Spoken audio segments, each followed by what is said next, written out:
Now we're going to play that.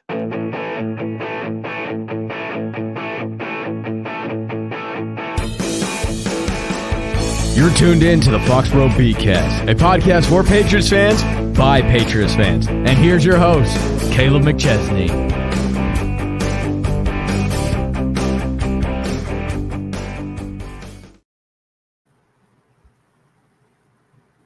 Hello, and welcome to the Foxboro BeatCast, everybody. The Beat live stream, actually. I'm your host, Kaleb McChesney. Alongside me for tonight, my co-host, Elsio Rosario of Steel City Beat. He's a familiar face on this channel. This is what we got going for you. We're going to be here the entire first round of this NFL draft, and we're going to take it pick by pick. We're going to give you our instant reactions to those picks, and it'll be a fun time. Elsio, how are you today? Doing good. Excited to be here. Excited to finally get into this draft. Figuring out where these guys you've been hearing about for at least a few months, maybe a year, maybe more if you're a big college football guy, is finally going to land. Absolutely. And we are live on the YouTube channel. We're live on the Foxboro Beat page. We're live on the Steel City page. If you can see us, feel free to leave a comment. Tell us what you want the Patriots to do, what you want the Steelers to do if you're a Steelers fan. What do you think this whole process is going to be? It's been a long time coming here. Obviously, we've waited forever and ever and ever and ever to get here. It's what feels like it's been the longest NFL draft process in my time as a fan. Usually, as a Patriots fan, we're waiting.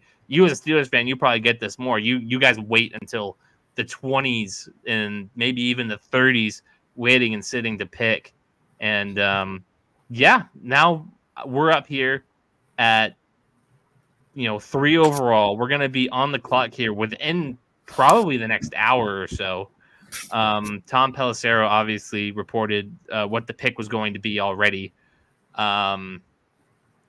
or what the vibe of the pick would be already. But we kind of had an idea of who's going to go number 1 overall, and we'll get into all that as we come through. We have our first comment of the day. They want to take Daniels. I hate to break it to you, I don't think Daniels is going to be there at 3. What do you think, Elsio? No, I liked him for y'all too, but I think he's bound for Washington pretty quickly, unless the Bears somehow pass on Caleb Williams. Yeah, no, I imagine he'll be wearing Washington burgundy and red, burgundy and yellow by the time the night is over. So those are going to be your top 2 picks. Let's just have a quick conversation before we get live here in the next 12 minutes or so with the official NFL draft. What's been the most interesting part of this process for you? Just sitting here and waiting for the pick to come. For me personally, it's been all the off-season noise around Pittsburgh. We were in on the Ayuk noise early. We're still in on that. I've heard trading up for Quinion Mitchell. I've heard trading back with the Bills. I've heard taking interior linemen. I've heard lately tackle with Jalen Guyton. All the noise has been interesting for sure. What about you? So just learning how annoying it is picking in the top 5. Everybody has an idea of what you're going to do. And it was less annoying when the Patriots were picking in the mid to late 20s every single year. And it's like, oh, well, we'll just see what happens when we get there because it's just so unpredictable. Now the Patriots are part of the predictable part now, where people are trying to predict who's going to go 1, 2, and 3, who should go 1, 2, and 3. So that's been an interesting aspect of it for sure. But let's talk about what got us here. Obviously, free agency was a huge part of all of this going on here. I mean, we could just start off with the Patriots here. It was kind of a quiet free agency period for sure. The only outside influence that they really brought in is like Antonio Gibson or Chuck Okafor, who you have a familiar relationship with down in Pittsburgh. It was quiet. We brought back a lot of guys that we want to build our team around that we already had, which was great. But not a lot of outside influence coming in, and obviously with brand new coaching staff on the offensive side of the ball, first year head coach Alex Van Pelt comes over from Cleveland as the offensive coordinator. We have no idea what like he's good at. Yeah. Never called. I think he called plays one game, and that was in the playoff game against you guys. Not to bring up old memories, but yeah, it's an interesting spot to be in for sure. But yeah, bring back Mike Onwenu, fantastic. We brought back, oh god, who else did we bring back? Kendrick Bourne comes back on that deal, coming off the torn ACL. We'll see how well that ages. But yeah, I mean, let's just go down the order quickly. The Chicago Bears, obviously, we know what they're going to do. Number one overall, they're going to get quarterback Kaleb Williams from USC. I mean, they're stacked with talent right now on that offensive side of the ball. They just didn't they spend a first round pick on offensive tackle last year? They did, yes. What was it, Paris Johnson? No, that was Arizona. What is his name?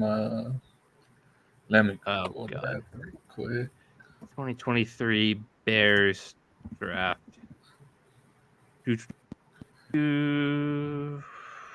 God. Darnell Wright? Yeah.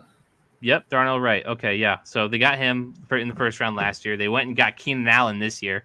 They still had DJ Moore. They got DeAndre Swift. And they were, a 7-8 win team last year with Justin Fields, who we're not convinced can really play anymore. I mean, we hope for your sake that he still got something in the take. But no, Kaleb Williams with the Bears. Sorry, I'm already getting dry mouthed and tired. It's been a long week, guys. Yeah. So Kaleb Williams to Chicago. How much of a difference do you think that makes? Well, first off, I want to say that Bryce Young trade is aged like gold for them. It's rare you get a team this talented, like this ready, built for a young quarterback, being able to get that, top guy, that guy you've been hearing about being generational. I think it'll make somewhat of a difference. I think he'll be better than Justin Fields at most aspects of throwing the football and just about as good at running. Yeah, I think it's a good situation for him, good situation for them. And then we move on to the next pick, the Washington Commanders. They go from a Toyota Camry 2008 to a 2004 Ford Focus with their head coaching switch. They go from Ron Rivera to Dan Quinn. They bring in Cliff Kingsbury for the offensive coordinator spot.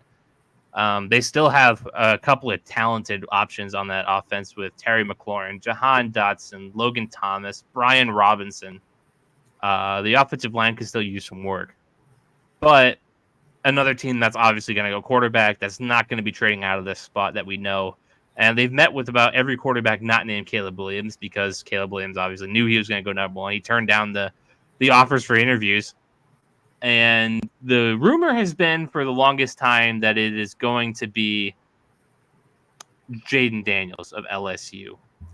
And it's kind of, I know people have been saying that, there's been a little bit of smoke, as we have a very kind comment from friend of the show, Gerard. Listen, if he wants to come on, I'll send him a link at some point when maybe when his Raiders come on the clock. I can help him out. I can hook him up, and he can give us his thoughts on whoever they take. It could be Michael Penix, another quarterback we'll get to a little bit later. Thank you for the nice comment.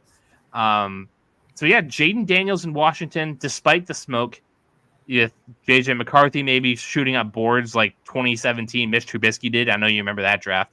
Yeah. And even Drake May maybe being an option. I know, but Jaden Daniels is a confident betting favorite right now. You're the Commanders, Elsio. Kind of the similar district there with the Pennsylvanias and the Virginias and the DC option over there. I'm sure you get your fair share of Commanders games over there. Yeah. What would you do? I mean, if I was them, I would maybe look at trading down to get extra capital, maybe settle on a Penix, just so you can build a little more around him, because I mean, they're going to pick Jaden Daniels, and he's good.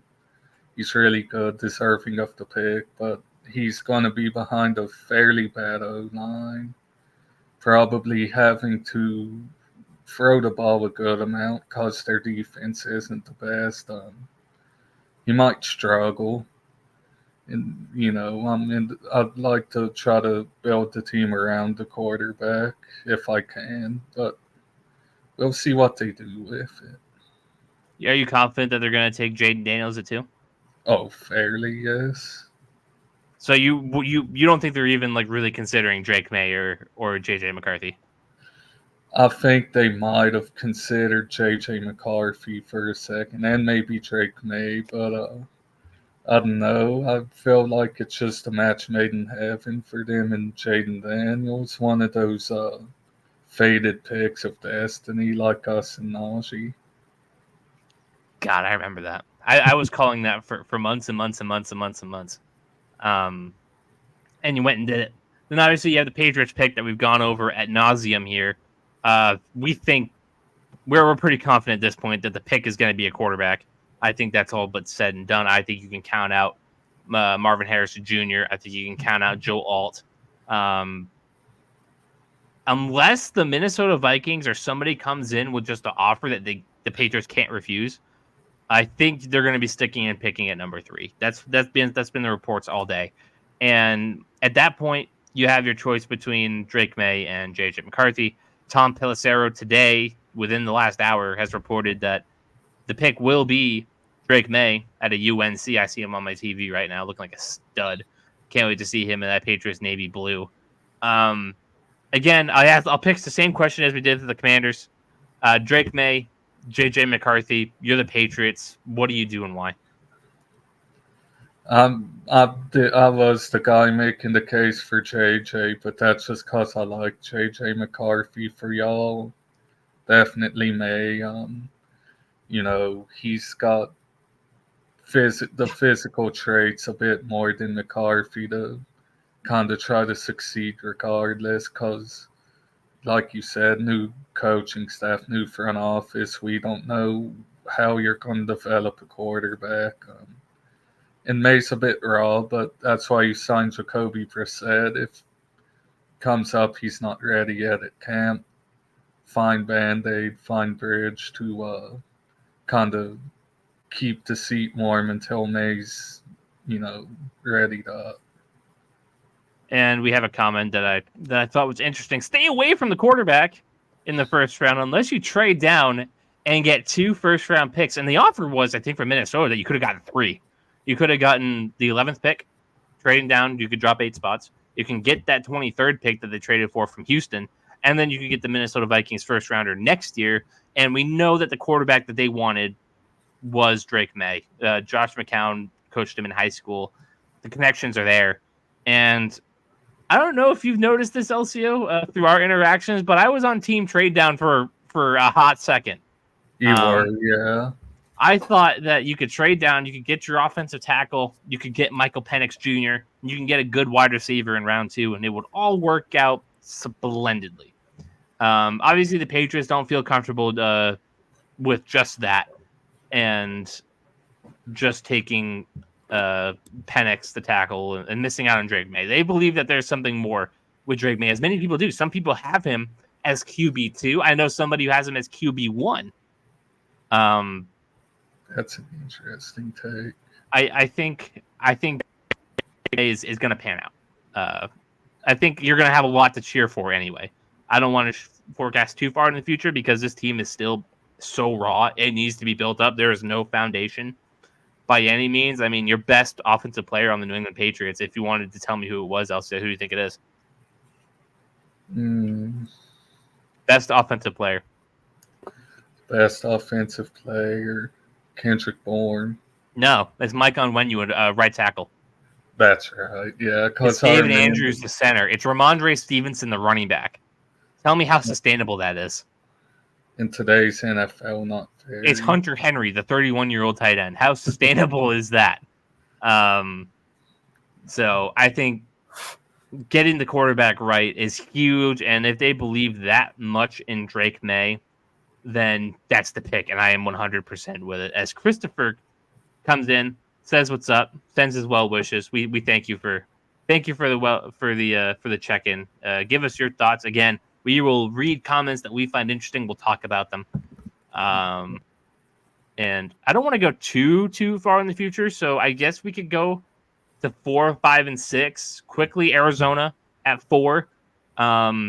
They've been rumored to wanting Marvin Harrison Jr. from Ohio State, maybe the best wide receiver we've seen in college football for a long time. They've been rumored to be a trade down candidate, but they want 3, 4 first-round picks for that pick as well. They don't want to miss out on Marvin Harrison Jr. If I'm the Cardinals, I'm sticking and picking. Kyler Murray, I mean, they got their picks from Houston last year. Now they need to develop the talent. Now they need to develop, get those blue chip prospects with those picks. And I think Marvin Harrison Jr.'s it's got to be the pick there. Yeah, I mean, this draft to me, it feels like the first 4 picks pretty set in stone. 3 quarterbacks and Arizona taking Marvin Harrison because if you remember, before the season started, they were a candidate to try to tank, get Kaleb, and move Kyler. And the team was competitive right away, but Kyler came back and made that impossible. So, got to get those weapons back around him. We're going to go back to the Patriots for a second. Paul McCarthy is a longtime commenter here on this Foxboro beat. He's a day one. For sure, he's a day one. He writes that May or JJ McCarthy really good wide receiver class. Hopefully someone decent in round 2. Listen, I'll keep it 100% with you guys. I'll keep it honest. You will see me lose my mind if we take JJ McCarthy at number 3 overall. I will lose it. I don't see top 3 talent with JJ McCarthy. I just don't. He is Mr. Intangibles and Mr. Fundamentals. That is his draw as a quarterback. He got footwork. He works in a pro-style offense. The whole 9 yards. The Patriots offense is probably going to look a lot like what Michigan did during his tenure there. But what does J.J. McCarthy do better than Drake May or Jaden Daniels? Can you tell me? With May, it's just fixable stuff. Like, I think he has a little more polish than May and bit better form, but you can coach that up. I mean, Alex Van Pelt was a quarterback's coach, right? So, that could be a very useful resource. Listen, he got the most out of Baker Mayfield until he went to Tampa. Yeah. And obviously things haven't worked out swell in the post-Baker Mayfield era over there in Cleveland. But, some things that they need to just iron and massage out. Yeah, so I don't know. Is there anything JJ does better than Drake May? I think Drake May's got one of the best arms in this class, hands down, period. And Jaden Daniels is an insanely incredible athlete. So yeah, no, I'm taking both of them over McCarthy all day, any day. I don't care that McCarthy went to Michigan, that Brady went to Michigan, that he won the Rose Bowl. Give me the talent all day, every day. But I do agree, receiver class is really good. We can get somebody decent in round 2. 100%. Thank you, Paul, for the insight. I hope that I didn't scare too many people away with my JJ McCarthy rant. I've been holding on that one for a minute. I couldn't say that into Trent's face. He wouldn't believe me, but it is 8:04. I believe the Bears are officially on the clock. As it stands right now. Twitter hasn't said anything just yet. But apparently Bill Belichick on the Pat McAfee show is dumping on the quarterbacks right now. So that's great. He sees these quarterbacks are a little too talented for him, and he wants no interest in that. Yeah, with Belichick's history of drafting, if he's dumping on this class, it's going to be the best class we've seen. No offense. No offense to Bill. We love him. Yeah, we do. I'm just joshing. Elmer says, "What's guys?" I assume that he means "What's up, guys?" What's up, Elmer? Tell me who you want. Who do you want the Patriots take at 3? Unless you're a Steel City Beat guy, then maybe give Elsio some shine here. What you think the Steelers might want to do? Let's just skip right to that, Elsio. No, screw going down the order. Let's talk about what the Steelers want to do. Give me the recap of the offseason. So our free agency was not very quiet. I think we retained a few guys. We obviously didn't retain Chukwuekoror for as he's with y'all now.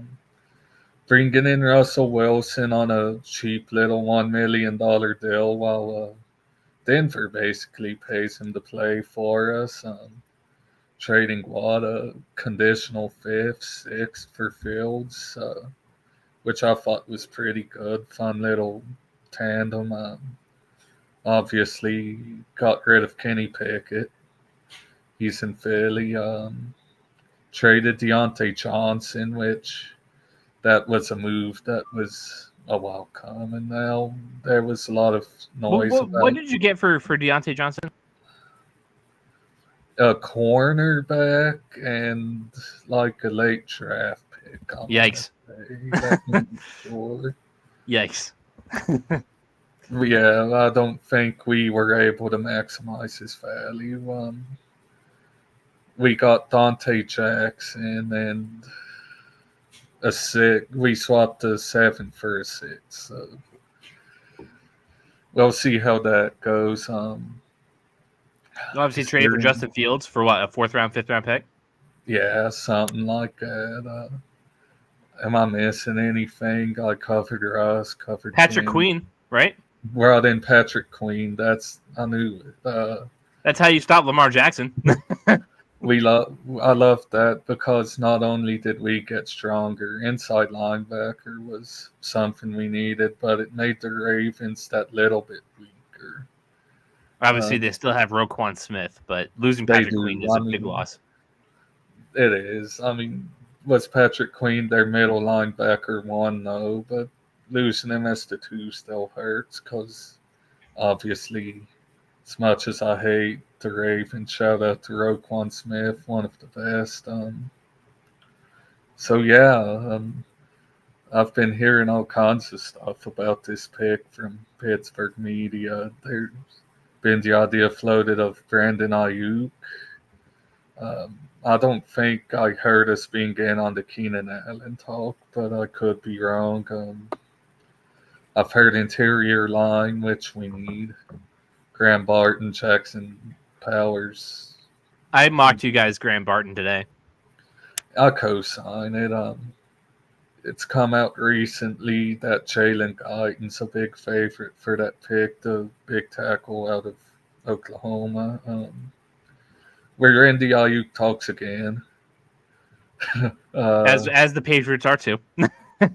Brian Thomas, I believe, has been floated.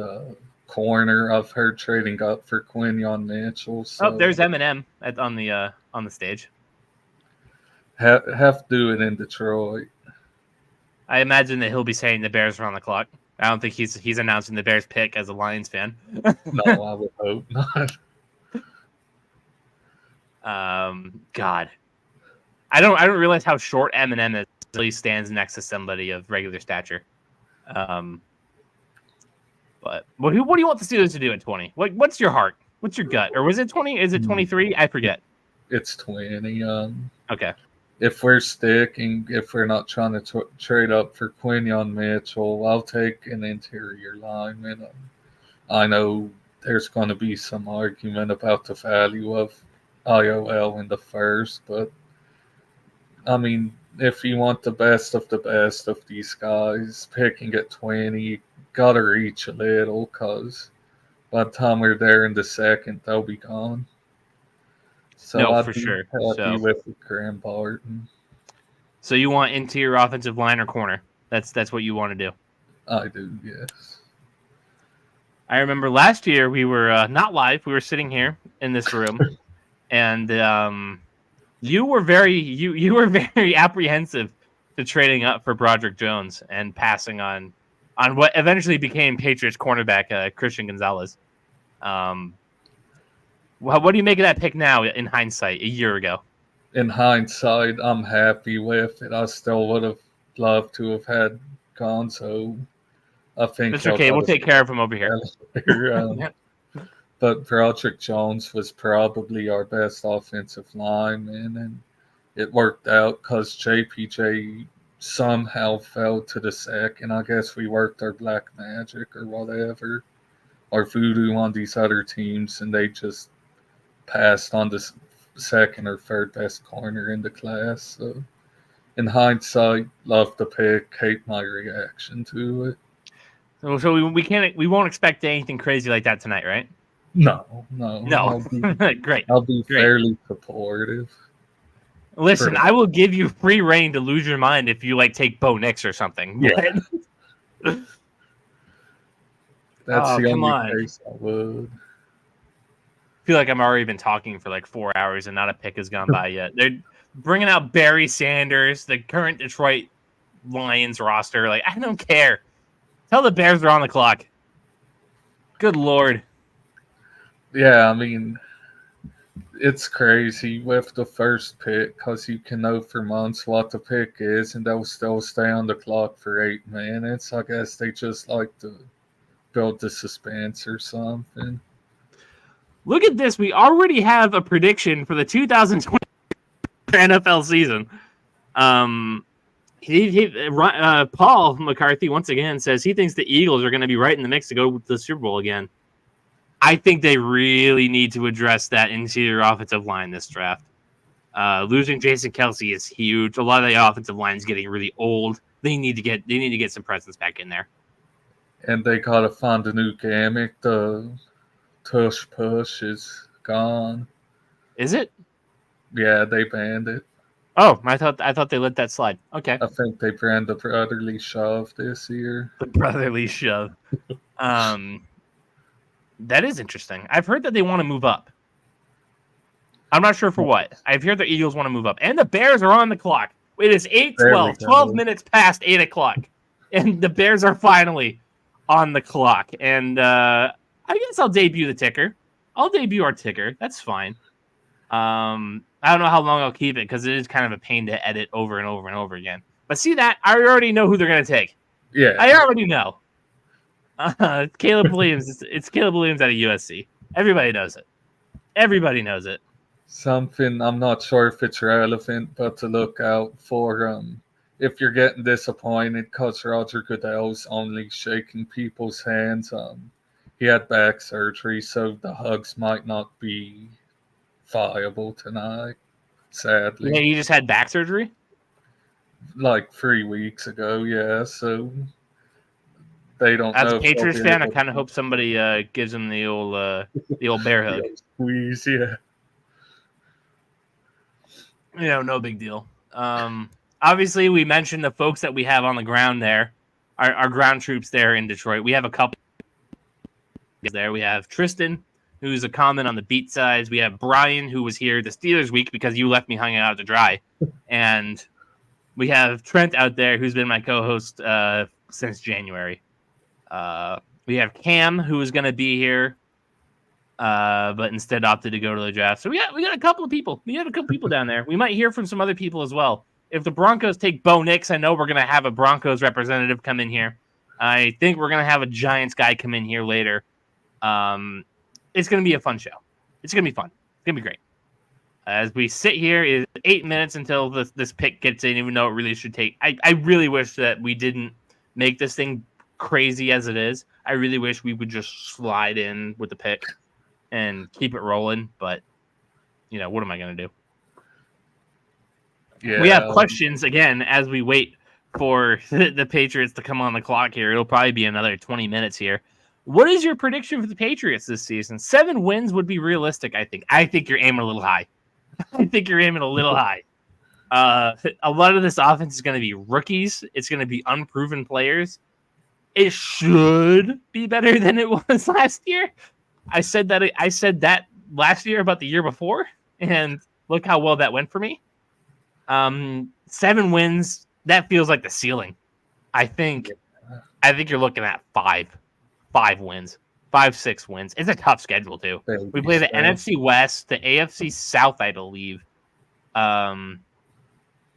We play. I know we play a last place schedule, but a lot of the teams we're playing have improved. I think we play the Bears. I don't want to play the Bears. It's going to be rough. It's going to be a long time in 2024. What do you make of the Patriots as an outsider, Elsio? As we still wait for somebody to ask you about your Steelers. Yeah, I mean it's baby steps, man. As long as you improve over last year, that's progress. You said 5 wins. I agree with that. Because even if you're running out Jacoby, he's an upgrade over Mac Jones. No offense to him. I defended him way too long. Yeah, we both did.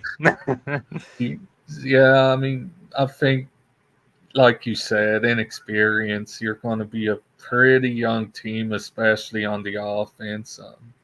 I think your defense is good enough to win a few games, maybe you wouldn't otherwise. Yeah, 5 wins sounds about right. Yeah, no, I'm right there. I'm right there with you. And again, we defended Mac Jones way too long. It was way longer than we should have. Listen, I don't think he got the best of hands here. It was tough. Belichick definitely didn't do him any favors whatsoever. But as I'm out here getting this stream out to people as we go on, Elsio, you want to take care of this comment for me? Let me see. What time do we know the Pats first? With the draft, man, it's hard to tell. I'll be honest with you. The Bears are probably being forced to milk the clock right now. That'll be about Another 5 minutes. We're 5 minutes to go. So, yeah, I mean, they should pick at around 2 minutes. So that's 3 more minutes on this pick at least. Then they'll have Washington. They'll milk it. So we're thinking about another 20-ish minutes or so. But yeah, in about 20 minutes or so. But we'd love for the NFL to prove us wrong. Is there really a league that does the draft the best? It's official, the pick is in. Shocker! The Chicago Bears take Kaleb Williams, first overall, USC. Who had it first? We did. Check the ticker. We had it first. We had as soon as they got on the clock, we're insiders, baby. You can consider Foxboro Beat your inside source for the 2024 NFL draft. Kaleb Williams is a Chicago Bear. And now that it's official, we can kind of soak that in. Trent's been high on the Bears all offseason. He says that they're going to be competing for the NFC North this year. What do you make of that? I still like Detroit, I'll be honest. I think the Bears are a lot closer. I think they could compete. I'm high on the Lions, maybe a bit too high on them. I like the way their team operates. Listen, everybody's high on the Lions but me. So, but yeah, the card is in. We know it's Kaleb Williams. You guys in the comment section, let us know what you think of the Chicago Bears with Kaleb Williams. Now, let us know what you think of Kaleb Williams. Just please don't be the evil people that I know you can be. His nails are not painted. He looks good, looking sharp in that suit. Kaleb Williams looks sharp. He looks like he's going to be an NFL caliber quarterback just by his presence. He's got an aura. He's got a vibe to him. Even though he went to fake USC. Shout out to the Gamecocks. I really like the suit. I do like the suit. Ooh, another one. Paul is out here delivering for us tonight. Love it. Love it. My bet for the night was 6+ quarterbacks going round 1. How many do we think will go round 1? So we got 1 already. We know there's 2 more, so 3. Do we believe J.J. McCarthy is going first round? I do. Yeah. 4. 100%. Do we think the Broncos are going to step up and try and get Bo Nix early? I think they have to. 5. Michael Penix. Do the Raiders do it? Probably. There's 6. There is 6. And Mo, the Bears haven't proven they can develop any quarterback. What do you make of that, Elsio? They haven't had a 3,000-yard passer in there in franchise history. That's true. They haven't, but Can you I believe will. Jay Cutler hasn't done that? Has Jay Cutler not? Is the stat 3,000 or 4,000? I can't remember. Let If me look it's at Jay Cutler's 3,000, stats. that's kind of wild. Jay But Cutler. yeah, most right. The Bears have not proven that. Okay, so the Bears haven't had a 4,000-yard passer. Jay Cutler did throw for 38,000 one year, 3,600 another year, 3,000 another year, 3,600 his first year there, 26 picks. That's the Jay Cutler stat we all know and love. But the Bears have not developed quarterbacks very well. The only counter I would give to most comment is I think Kaleb is more talented. I won't say better yet because he hasn't played. More talented than the previous examples, Thanks. I think I have a pretty good arm. I liked. I had to make that joke at least once tonight. I liked Fields, but I think Kaleb is a more complete product. I agree. I'm built like that. I thought Trubisky was a bit of a reach, but other teams would have done that too. People were way too high on him during that draft season. As we sit here and I adjust my ticker to get Washington on the clock.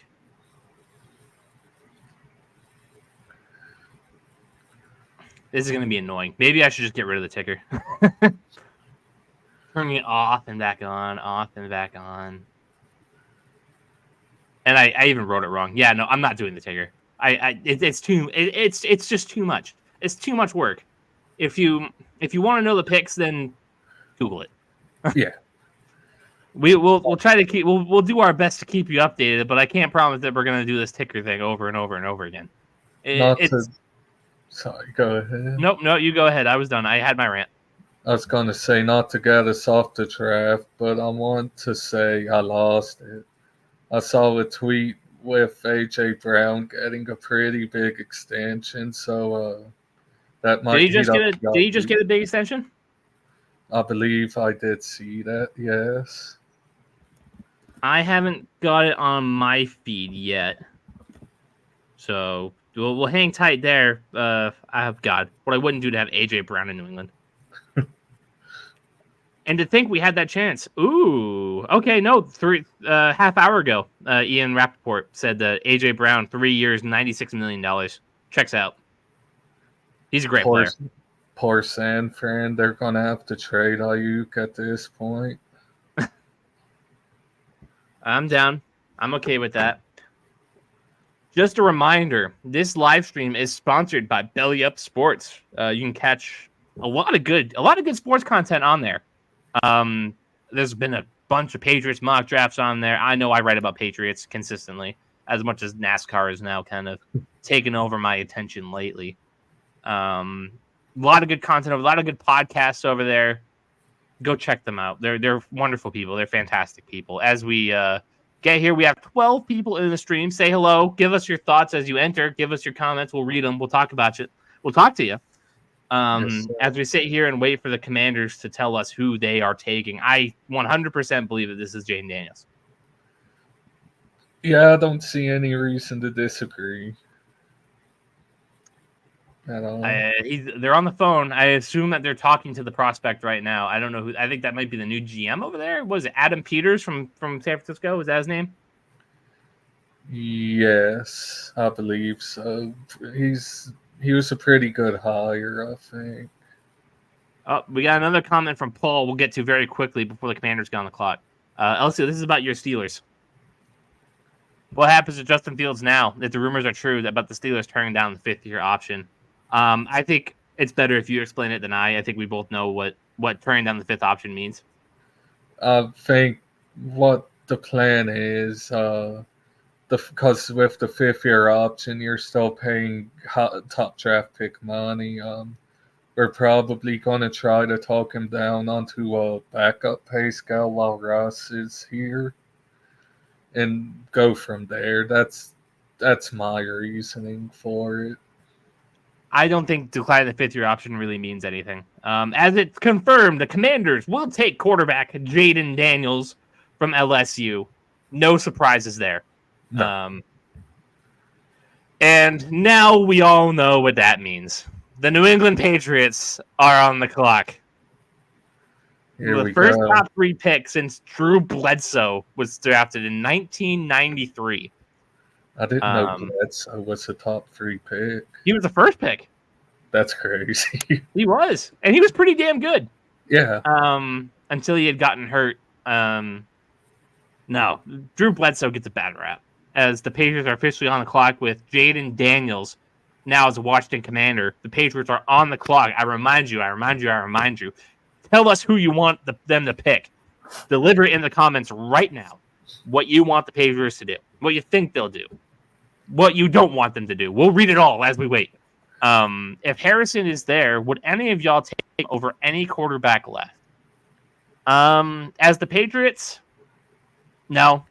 I think I'd be more upset if we took Marvin over JJ, because we need a quarterback. What good is Marvin Harrison Jr. if he doesn't have a quarterback thrown to him? So, Elsio, what do you make of it? If you're a quarterback needy team and Marvin Harrison Jr. is on the board, say you're the Giants and you get this like perfect dream scenario where you have JJ there and you have Marvin there, what do you do? If I'm the Giants, I'm taking Marvin, but as the Patriots, no disrespect, I see the vision like from the MHJ people, because maybe it's setting up for another quarterback in the future. I don't know. You don't want, because how long can Jacoby Brissett be our starter? A year or two, maybe. We gave him a 1-year contract for reason. So you don't want to get into that situation where you're the Houston Texans with DeAndre Hopkins, because Hopkins was good. He could win them games, but the quarterback wasn't there. So if I'm the Patriots, I'm taking Drake May here probably. Keep talking. I gotta write out this post just to make sure that if we do what we should do, it'll be there. But my reasoning for if I'm the Giants, I would take Marvin, but not the Patriots, is because with the Giants, Daniel Jones is still fairly young. He might blow chunks, but they were a playoff team a couple years ago with him, and getting them a weapon could help. You could also have the bottom fall out again and have a top pick again next year, which I guess you could argue for y'all too, but I think for y'all, May's the better bet. It looks like your dog wanted to get in on the action. He wanted to interject there. I think he's a big Marv guy. Adam Schefter reporting right now there is 0 chance the Patriots will trade this pick. As we have a comment about Jaden Daniels here. Again, Patriots fans, tell us who you want the Patriots to pick before they get it in. Let's hear it. Jaden Daniels from the NFL Minor League affiliate. The LSU does produce a lot of NFL talent. That they do. A lot of it. All over the place. This will not be the first LSU player to be going off the board tonight. There will be about 3 or 4. Speaking of LSU talent, what do you think about the rumors about Justin Jefferson all off season being absolutely traded? They're not trading him. No. Absolutely not. Absolutely not. That they have their quarterback. Mo is dedicated to the Marvin Harrison Jr. cause. Listen, I see the vision. You are nothing but consistent, Mo. I applaud it. I really do. I couldn't disagree with you more, but I applaud that you are consistent. I've been flip-flopping on trade, don't trade since the beginning. Elsio can tell you all about it. Yeah. Patriots with 5 minutes to go on the clock as we sit here and I wait for Twitter so we could break the news that Drake May is a New England Patriot. Listen, I'm getting really anxious because I really do not want JJ McCarthy at pick 3 over Drake May. If JJ was the last guy on the board like it was with Mac Jones, fine. Breaking news, the New England Patriots have selected quarterback Drake May with the number 3 overall pick per Albert Breer. We got our guy. We got Drake May. How about them apples? Let's go. Very happy. We have our quarterback of the future. If this all pans out, guys, we could have the second best quarterback in the AFC East in a couple of years. He's going to be right behind Josh Allen if everything goes well. He should be above Tua Tagovailoa. He is that talented, and Rodgers is going to be done here in a year or two. So, God, it feels so good. It feels so good. Nerves just rolling off. The weight of being nervous. The weight is gone. It is absolutely gone. Let's effing go. That's Isabel. the best case. Absolutely. Let's go. Very happy. It's been a long off season, Elsio. It really has. It's been crazy. Now y'all just got to. You can have April. We'll take May. Love it. Love it. Love it. Love it. You just Drake gotta May go is our guy. Ayuk now.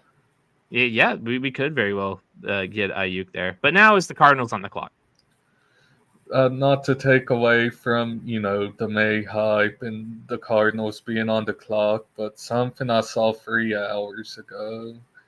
According to Rappaport, the Steelers have called teams about trading up tonight. So be on. I have heard that. I have heard that today. All right. Well, here's another comment we got to talk about.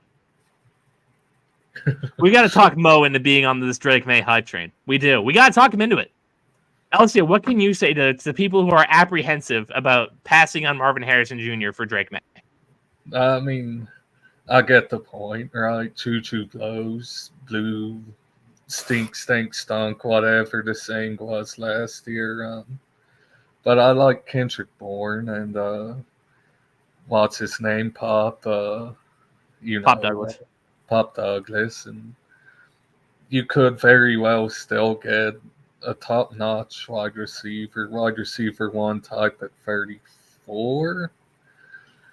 Or, like there's been noise about Ayuk. He could be thrown to Brandon Ayuk for all we know. Listen, this draft isn't over. No, it's not over. Gerard Mayo today said, we can always sneak back into the first round. He said that. An intriguing thought. He said it. Yeah, I saw the video. Drake May is a New England Patriot. Roger Goodell just said it. Oh, thank you. I don't have to sit here and deal with JJ McCarthy. Oh, so good. It's so good, guys. I just tears of happiness right now. It really is. Well, Carson. Huge relief. Drake May, he looks like a Patriot. Just look at him. Look at that arm. And, look at the cut. Fresh haircut. Big old smile. Nice sneakers on. Unbelievable. He looks good.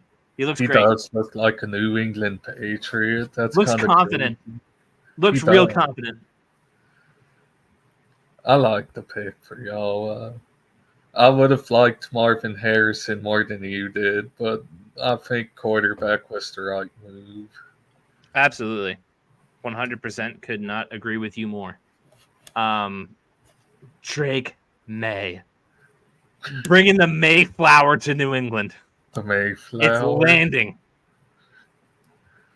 Oh. Mayflower guy pretty early on, too, but I think, did you ever sit from that? The comparisons are already starting, Elsio. Let's see. That's not Drake May. That's Kaleb MC on Twitter from Joe Verboski, friend of the show. Do I really? Does it really look? Do I look like Drake May? I mean, there's a little. Do I gotta take the glasses off? Do I look like Drake May? Do I gotta put on a big old smile? Do I look like Drake May? There's a little bit there. I was the first person to say that, but I totally forgot about that. I did. But listen, I will take looking like my franchise quarterback all day. Yeah, I will. there's worse comps. Oh, everybody, comment. How do we feel about Drake May as your new Patriots quarterback? How do you feel? Do you love it as much as I do? I sure do. But I will not make the mistake of buying the jersey his rookie year. No, I did that with Devin Bush. You want to give it a year? I did that with Mac Jones. I got 2 of them. Oh, boy. Awesome. Vikings and Giants wanted to move up for him, but the Patriots went and took their guy. Yeah. Wow, Belichick hates the pick. Why? I haven't gotten the answer to that yet. I will watch the feed after the show's over to see what Bill thinks, because obviously I care what Bill thinks. Yeah, I mean, but I hope he tells Bill to shove it, and he's just this excellent player. Belichick says we'll see about that. He's going to need some work reading coverages. He's quick to come off receivers. That's it. Okay. Alex Van Pelt, get to work. That stuff you can coach up, but what you can't coach up is that nuke of an arm. And he's pretty mobile, if I'm remembering correctly. Like he's an athlete. I wouldn't call him a dual threat per se, but he's got wheels. A very talented kid, good size, runs well, has a good arm, just hasn't played very much. He really doesn't have a lot of experience. He makes some big plays. He's going to need some work in reading defenses and coverages. Okay. Yeah, that's true. That's been the only concern I've seen on him is that he's fairly raw, which makes sense. He's pretty young. All right, we have our first reports. The Arizona Cardinals are taking wide receiver Marvin Harrison Jr. They stay in pick, which is kind of what we alluded to earlier. Yeah. We're okay with that. I listen.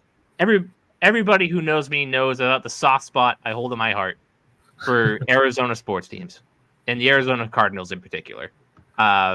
I'm not really a believer in having second favorite teams or anything like that. But when I was in 5th grade and they asked me to rank my favorite teams, it was the New England Patriots and it was the Arizona Cardinals.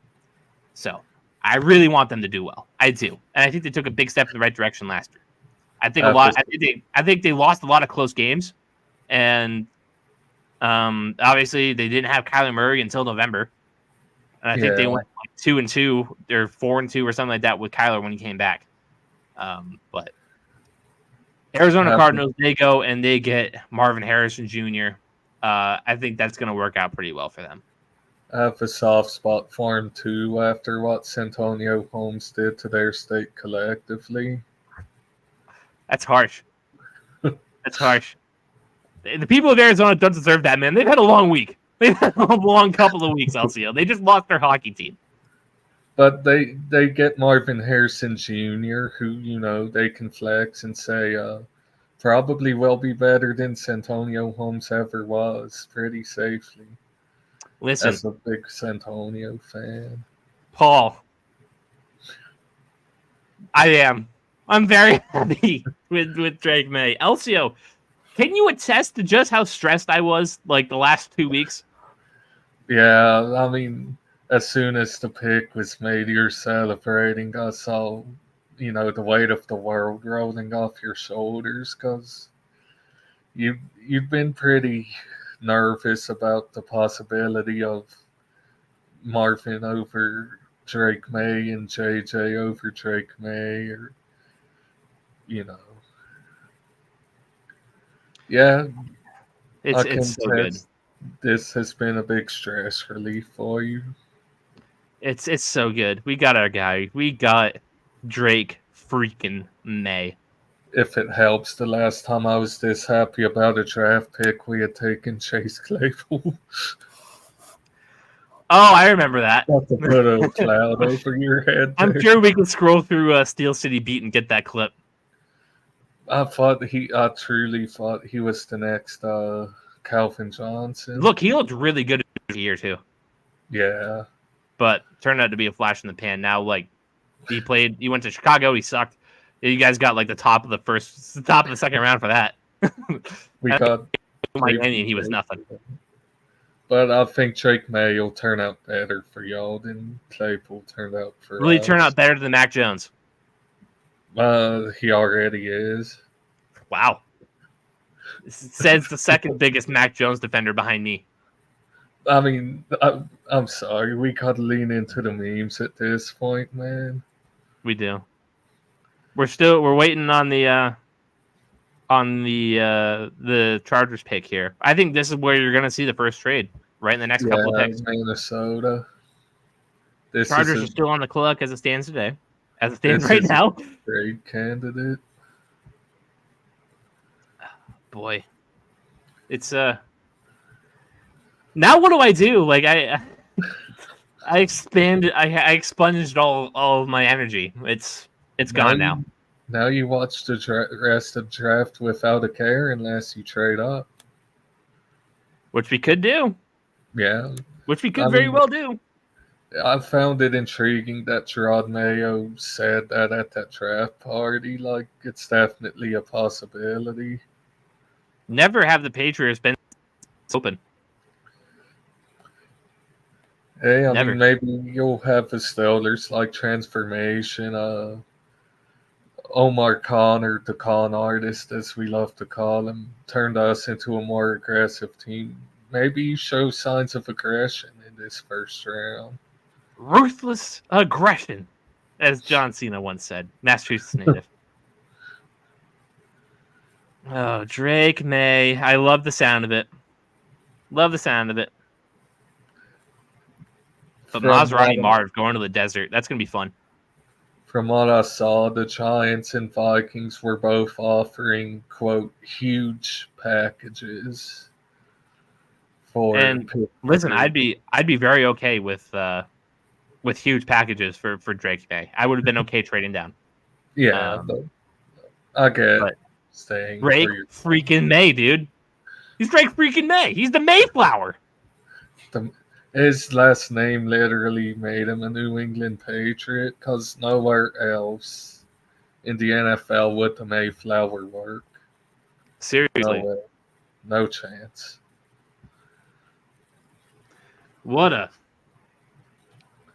draft. What a draft. It's over. It's an A+. You knocked it out of the park. You didn't screw it up. Patriots fans, I know you're still watching. Let us know what you think about Drake May. There's not a lot of love. We need to build up this quarterback's confidence. We need to welcome him to Foxboro with open arms here. Okay, that is our job. We welcome Mac Jones, and he was a much lesser athlete, a much lesser talent. We can rein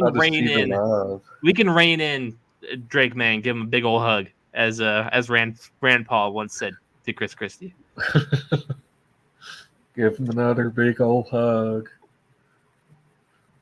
The Chargers are taking their time. I think there's going to be a trade. Oh, no trade. No trade. The Chargers are keeping it. Chargers are keeping it. Is it Neighbors? Is it Joe Alt? No, they have a tackle. And Elsio will be... I have him. He will be occupied for a second here. Feel free to go on mute if you need. It's interesting. The Chargers did not trade out of this top 5 pick. They're keeping it. They're making the pick. They could go Neighbors. Justin Herbert needs a weapon desperately. Desperately needs a weapon. Yeah, they did lose both their top 2 wide receivers. So. What, they cut Mike Williams and they traded Keenan Allen. Yeah. So which I wanted Keenan Allen here in New England. Imagine Keenan Allen and Drake May going into next year. Oh, would have been great. I thought y'all were a good candidate for Keenan Allen too. I remember seeing that he went to the Bears. I was like, well, Caleb won't like that. I think I was on a plane when that happened. I think I was about to land in Phoenix for spring break when that happened. from what I've seen, there are some Bengals fans that would like to trade up for Brock Bowers. I don't know if they're in the minority or if that's a position. That would be something. That'd be cool. Joe Burrow, That Brock would- Bowers. Yeah. You would hate Brock that. Bowers be the pick here? Probably not. Top 5 for Brock Bowers. Yes. Uh, I'd rather trade down. is he comparable to Kyle Pitts? No, Brock Bowers is amazing, but top 5, that's Yeah. a lot. I think it's got to be Neighbors. Ooh, I actually called it. The Chargers are taking Joe Alt. That's interesting. What happened to what's his name? Who they had on the blind side there? It wasn't Darisaw. No, that's Minnesota. Who was the Chargers tackle that they took not too long ago? Is that 2021? Yeah, he's awesome. Who is it again? I googled Chargers offensive tackle, and of course, got tweets for the pick, not previous guys. So, yeah, let's clarify that. I know the guy. I can't. Rashawn Slater. Rashawn Slater. I guess right they're going to tackle? shift the line. He's the left tackle. So maybe they move Slater to the right side. They bring in Joe Alt. Justin Herbert gets some protection, so that's great. That would be one of the better tackle duos in the league already. I really thought that they would go get a wide receiver here, but Joe Alt, no complaints. But now that puts the Titans in a bit of a pickle. Yeah, Tennessee might be good to go ahead and trade down. But now the Giants are on the clock. Shout out to my Giants friends who have appeared on this podcast. Shout out to Nick. Shout out to John. Shout out to Fonz. Ignore my cat. No, if he wants to be on the stream, let us know who he thinks the Giants are going to take. Feel free, absolutely. But gosh, if you're Minnesota, are you worried here because? Oh yeah, no, I'm shaking a little bit. Out on JJ. I'm shaking a little bit. The Giants could absolutely do it, but the reports were that they were not in on JJ, that they were Drake May or bust. So, they could very well just go take Neighbors and be done with it. That makes sense with the report of a huge package for free. Which makes sense if the Giants just say, "Okay, we'll take our wide receiver and we'll figure it out later." I'm totally with that, and I respect that. I mean, they have to pay Daniel Jones anyways. Might as well let the experiment die naturally, not pull the plug early. For those of you who are watching this stream from the Foxboro Fanatics group, go ahead, click that stream, enter in here, and then make your comments. I can't read your comments and put them on the screen if you're commenting on the post in the group. I need you to come into this stream, and I need you to comment your thoughts, and we will share them. We'll talk about them. We'll do our best. We'll do our best to address all of you. Shout out to Paul again. Comes through with another comment as I'm about to shout him out. Once again, where do we see McCarthy going now? Minnesota has been the spot for a while. Yeah. Actually, let's leave that comment on while we talk about it, while we wait for the Giants pick to come in. McCarthy to Minnesota has been the spot for a while. If they couldn't get up to 3 to take Drake May, they were going to get up to 5, 6, 7 to come up here and take JJ McCarthy. But now I have a question for you, Elsio. I have a theory, if you will. I'm pontificating. I'm pontificating. Did I use that word right? I believe so. Good enough. Good. Great. What if this JJ McCarthy hype was really artificial and he's going to go at 11? Could be. Because the Giants might take him. Probably not. Who picks after them? The Titans. They believe you got the Titans, Falcons. Who's at 9? The Bears again. The Bears again. 10 is the Jets. Okay. No quarterback teams really there. No. So you're worrying about the guys trading up. You worry about the Broncos, the Raiders, and the Vikings. So, I mean, I think J.J. McCarthy to Minnesota is a lock. It's just a question of where. yeah, and it's a dream scenario, I think, because Minnesota, you've got a decent run game set up, I think, bringing in Aaron Jones. Got the best wide receiver in the league, arguably. Some people might take Tyreek or Chase or someone over him. The first pick of the Harbaugh era, Joel. Not bad. Just interesting. Not bad, just interesting. Tackle Giants picks. pick is in. They're taking wide receiver Malik Neighbors at number 6. And that's how it's about to say, tackle picks used to have the reputation for not being sexy. The Giants make one of the sexiest picks possible in wide receiver 1. Well, I think it was smart to not take J.J. McCarthy there.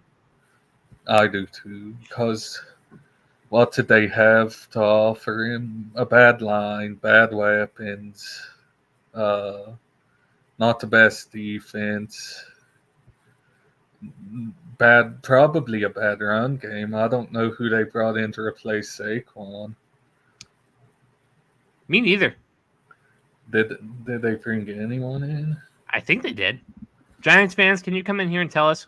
I know there's some of you out there watching. Devin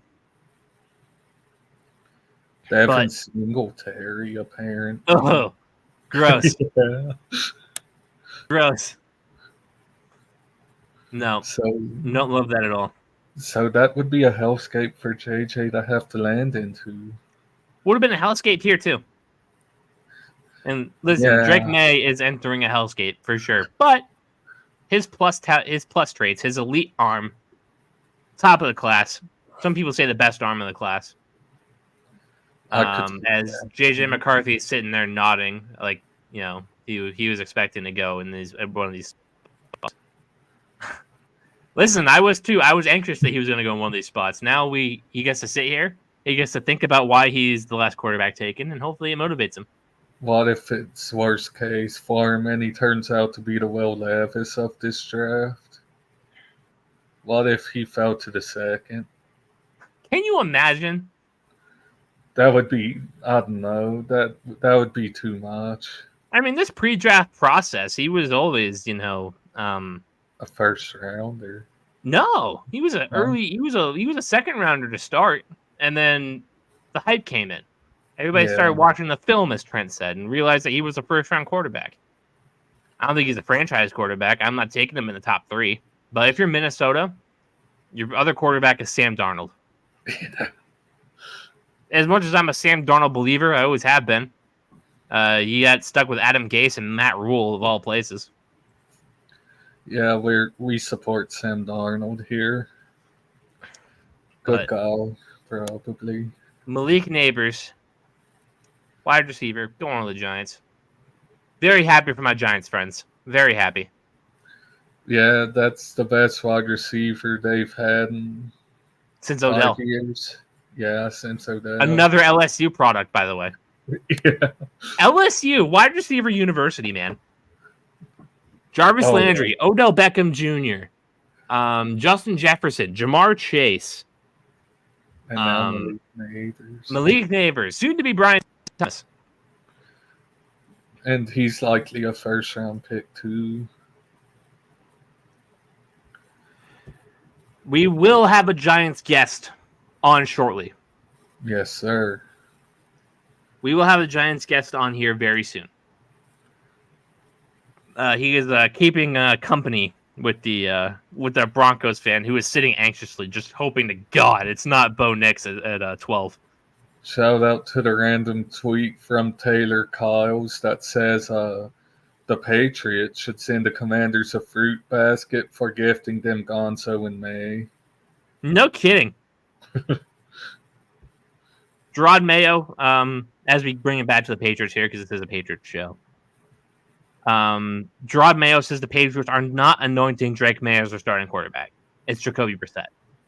So we all understood that. We understand. Yeah.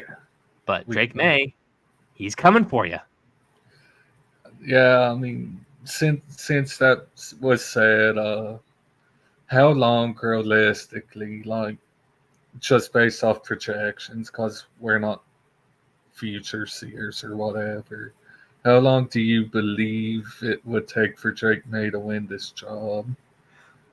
Oh, he could win it in the preseason. He could, yeah. How long do I think? I think come say Halloween, week 8, whatever that is. If we're like 3-5, and Brissett is just kind of doing the whatever, and Drake May is taking significant strides to earning playing time, he could be in by Halloween. I could see that, yeah. As the Tennessee Titans are on the clock. And they made the pick before we got here, but y'all's situation is pretty good. The Titans made the pick. Oh, they did. Offensive lineman J.C. Latham.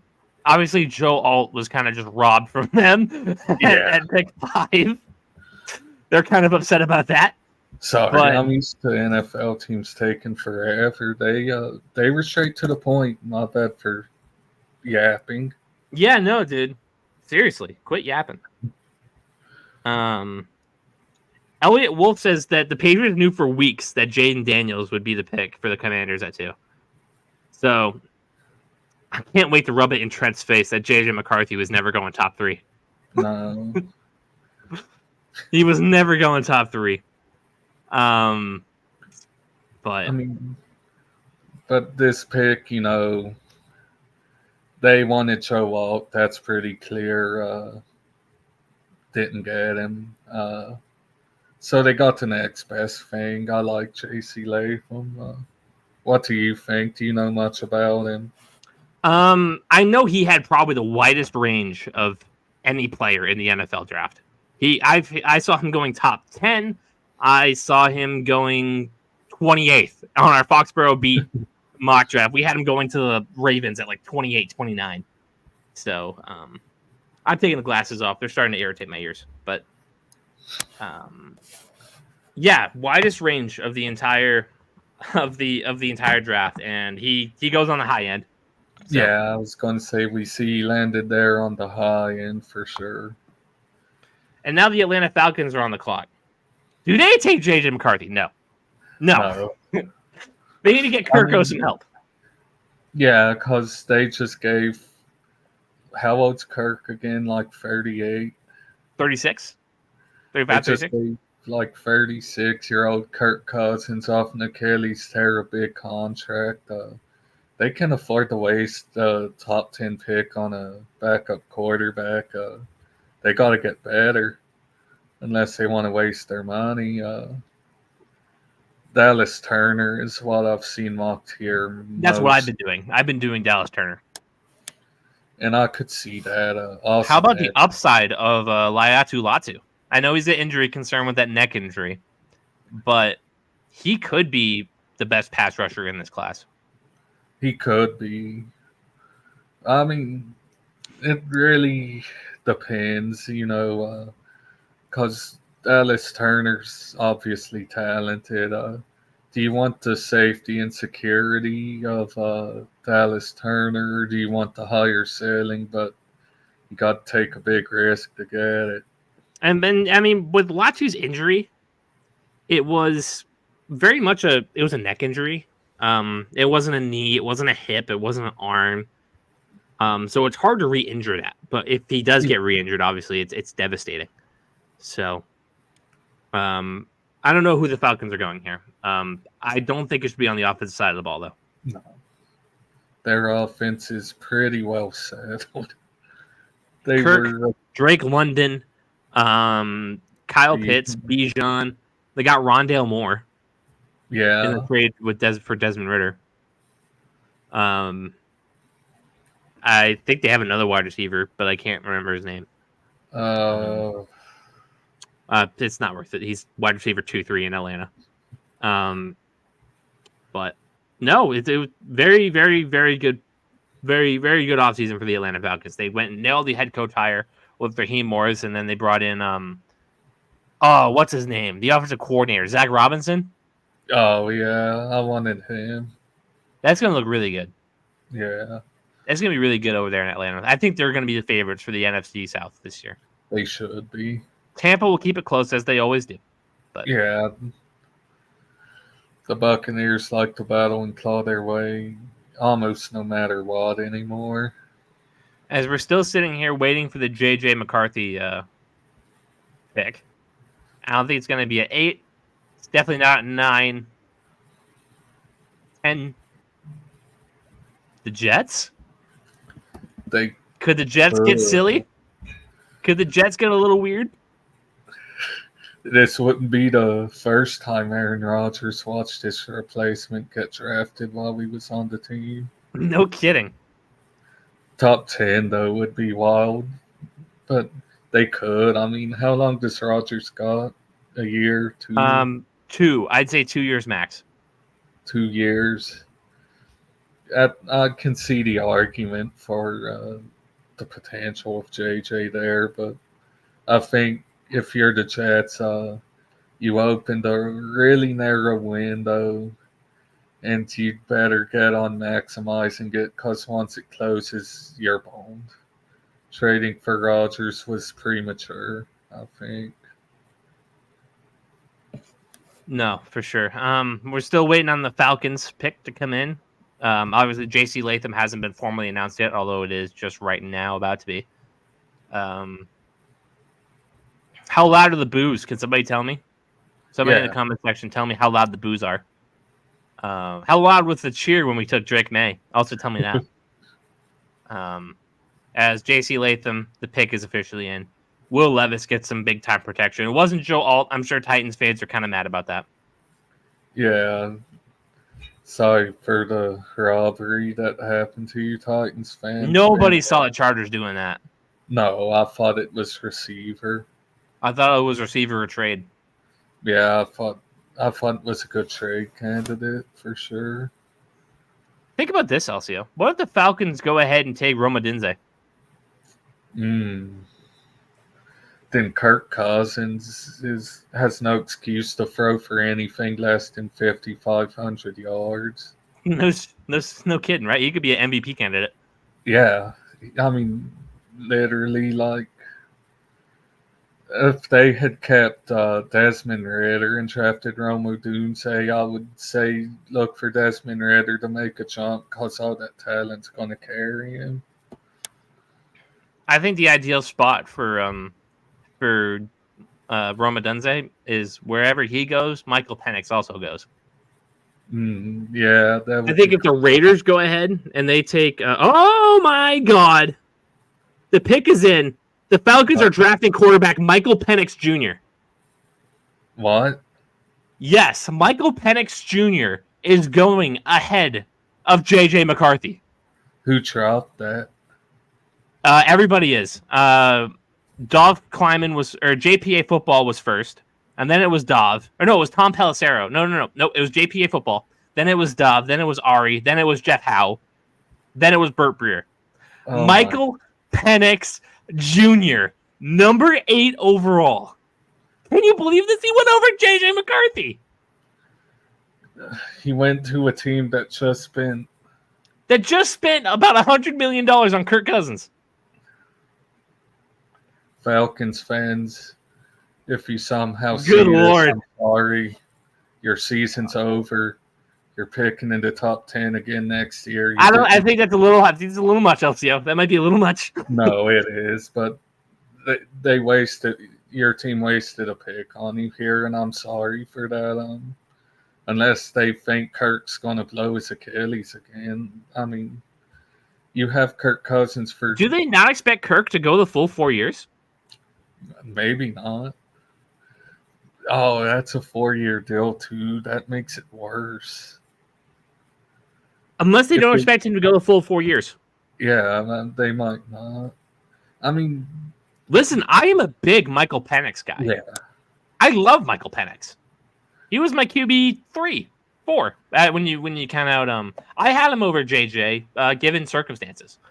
Because we would trade down and we would get somebody else with him. Yeah. Well, obviously not, because the Falcons went and took him at 8. But So, wow. I mean, I like Penix a lot, but I hate him for this team. Penix's big pro is that, he's got the experience. He's pretty polished. You just drafted a rookie who's ready to start, to sit behind a veteran. That's all you did.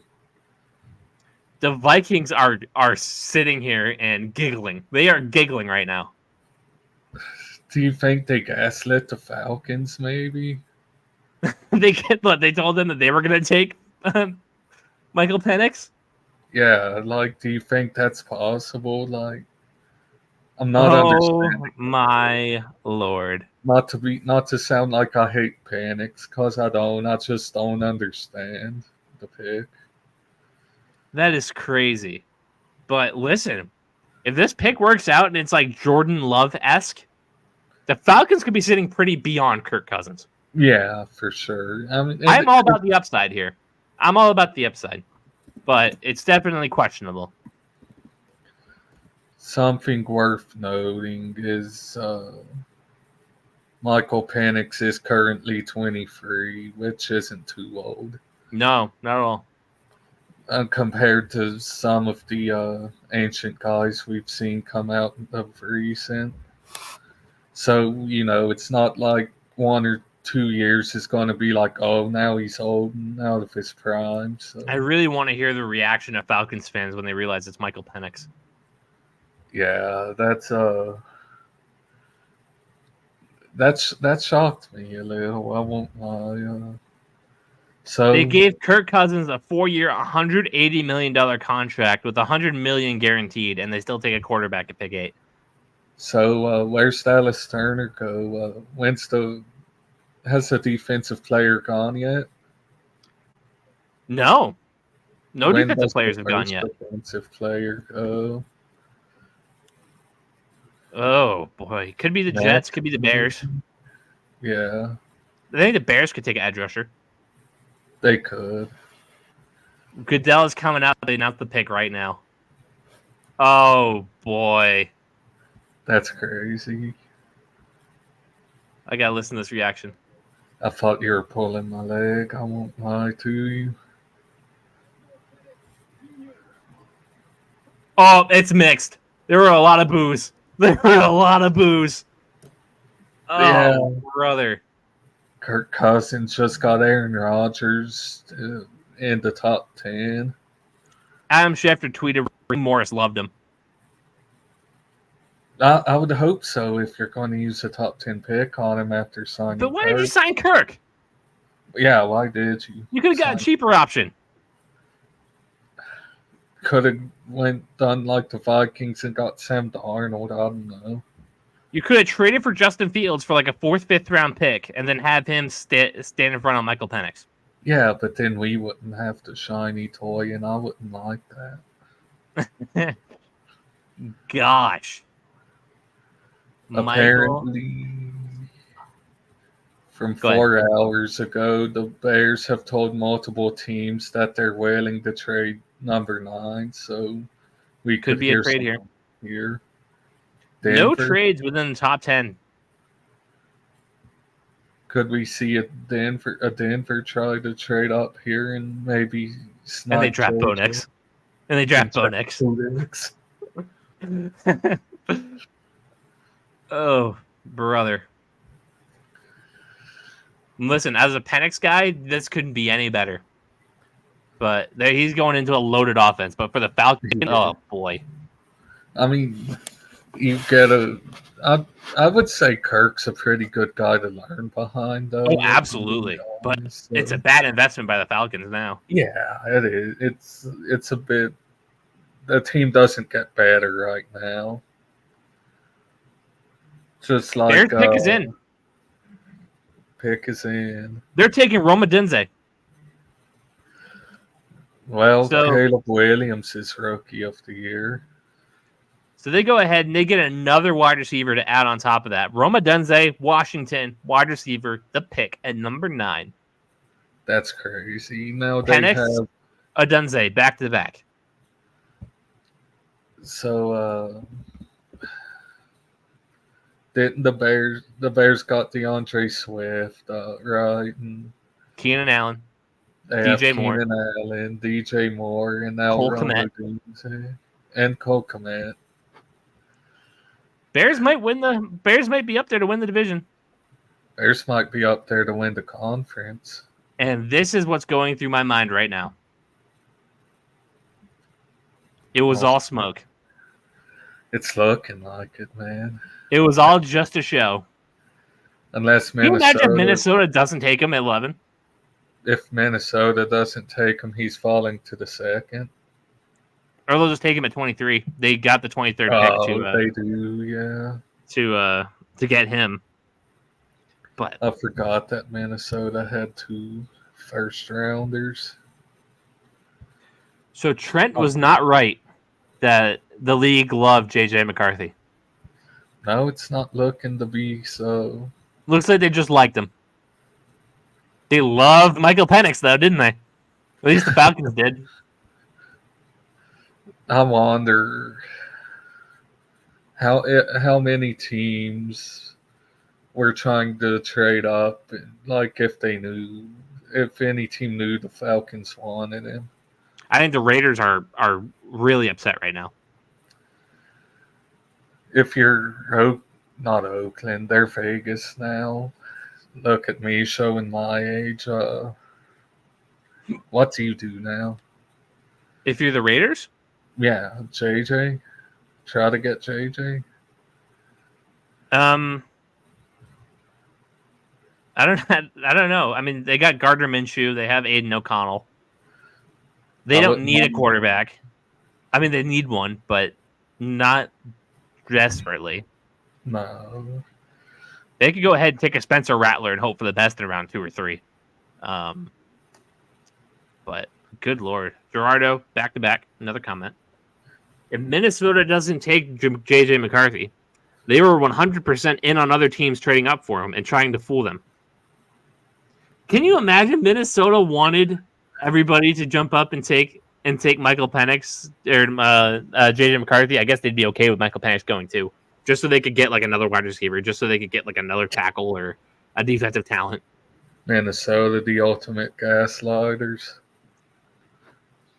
But I think they were 100% in on Drake May. That I do believe. The Jets have traded number 10 to the Minnesota Vikings.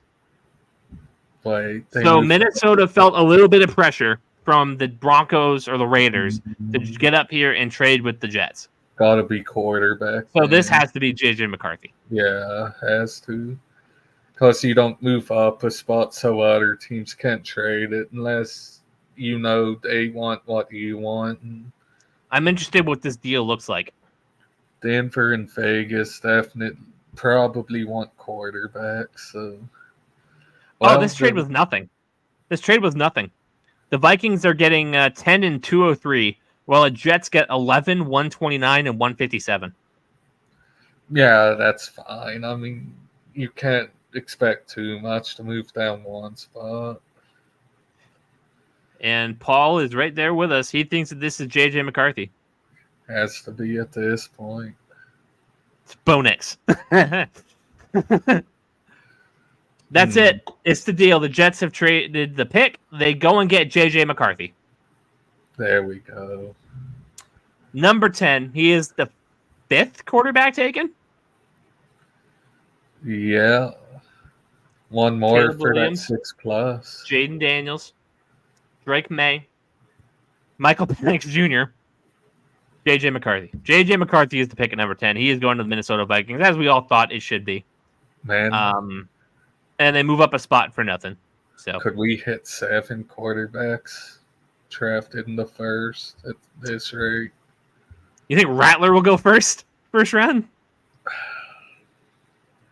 I don't know. There might not be a team that desperate. 6 is very likely now, though. Whose comment do we want to read, Elsio? Scott, Benjamin, or Gerardo? We'll get to all three of them at some point, but who do you want to go first? Let's go Gerardo first, because that's an intriguing. JJ's not going to start the year. No. I think that Sam Darnold's going to start the year. I think JJ needs a little bit of development. He needs some time to grow. And that's going to happen in Minnesota. They have a hell of a staff. They have a hell of a roster. Yeah. JJ on paper should do fine in Minnesota. He'll be fine. He'll be a solid quarterback. And the Vikings fans are leaping for joy that they only had to jump up one spot. All right, who you want, Ben or Scott? Let's just go in reverse order and go Ben here. I imagine that he's talking about Drake May. Why would we not take Marvin? Because wide receivers are useless unless a good quarterback is throwing to them.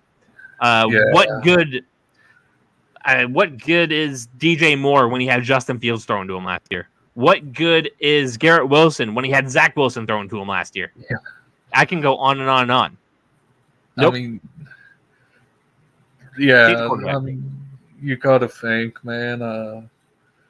Look at this receiver class. I mean, you're not getting Marv in the second round, but you're getting a damn good receiver, probably a wide receiver one caliber talent. And Gerard Mayo, once again, said we can always move up. You could always move up too. Told fans to stick around. All right, Scott. Thought the Jets might take JJ themselves. How long does Rodgers have left? We also kind of considered that earlier. If you're just tuning in, we also kind of speculated, what if the Jets went and did this? This wouldn't be the first time that the Jets did something crazy. And we all said that we think that Rodgers has about maybe 1 or 2 years left. At best. If he tears his Achilles again, I mean, good Lord. If he tears his Achilles again, that's wraps. It's over. 0 defensive players in the top 10. 5 quarterbacks and 3 wide receivers and 2 tackles. When's the last time that happened? Can somebody in chat fact check that? Check that for us. When was the last time the top 10 was all offensive players? And now the Jets are on the clock. The Patriots should care about this pick a little bit. Could it be Brock Bowers? Could we have 11 straight offensive players? We could. Could be. I think they need to go tackle. Yeah, probably. I think they need to protect Aaron Rodgers. If they go and take Brock Bowers, that's the shiny pick. It's going to get Robert Saleh fired. And they just need to blow this thing up. I was talking to a Jets fan earlier. Shout out to my man Greg, if he's watching. The Jets, they are not a serious organization. They need to clean house with Robert Saleh. He's not a great coach.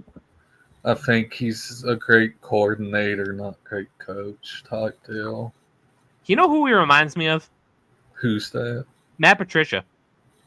He's super arrogant. He's super confident in the things that he's doing. And he likes to think that he knows what he's doing and nobody can tell him otherwise. He's stuck by Zach Wilson for so long because of it. And it ended up ruining his reputation in the locker room. It alienated a lot of players. So yeah. Well, not great. Not big on that at all. But the Vikings pick is in. They're gonna take JJ McCarthy. He just got off the phone. He knows what the dealio is. 25 minutes ago, Elliot Wolf on Drake May. He was one of the only quarterbacks in this draft that after a loss met with the media. He understands what it means to be a leader. That's interesting. High character guy. I'm big on high character. I mean, they also stressed that this offseason that the Patriots were looking for a high character player. Yeah, I mean, good. It's a big plus if you can get a guy that's talented and a high character guy like that. Mac Jones was neither. No. Unfortunately. Turned into a puddle the second that he had some what's the word I'm looking for? adversity. J.J. McCarthy to the Vikings is just about official at this point. Yeah, I mean, they're taking their when time getting did we this. come Getting to this the done. conclusion that was the dream scenario? When this live stream started, we said that the dream scenario was that the Vikings went and got JJ at 11. They have to do it at 10 to give up some back end, and they get to keep 23. That's the underrated part of this. Yeah, that's. Do you think they should stick and pick and use 23? Yes. Yeah, that's absolutely. his point.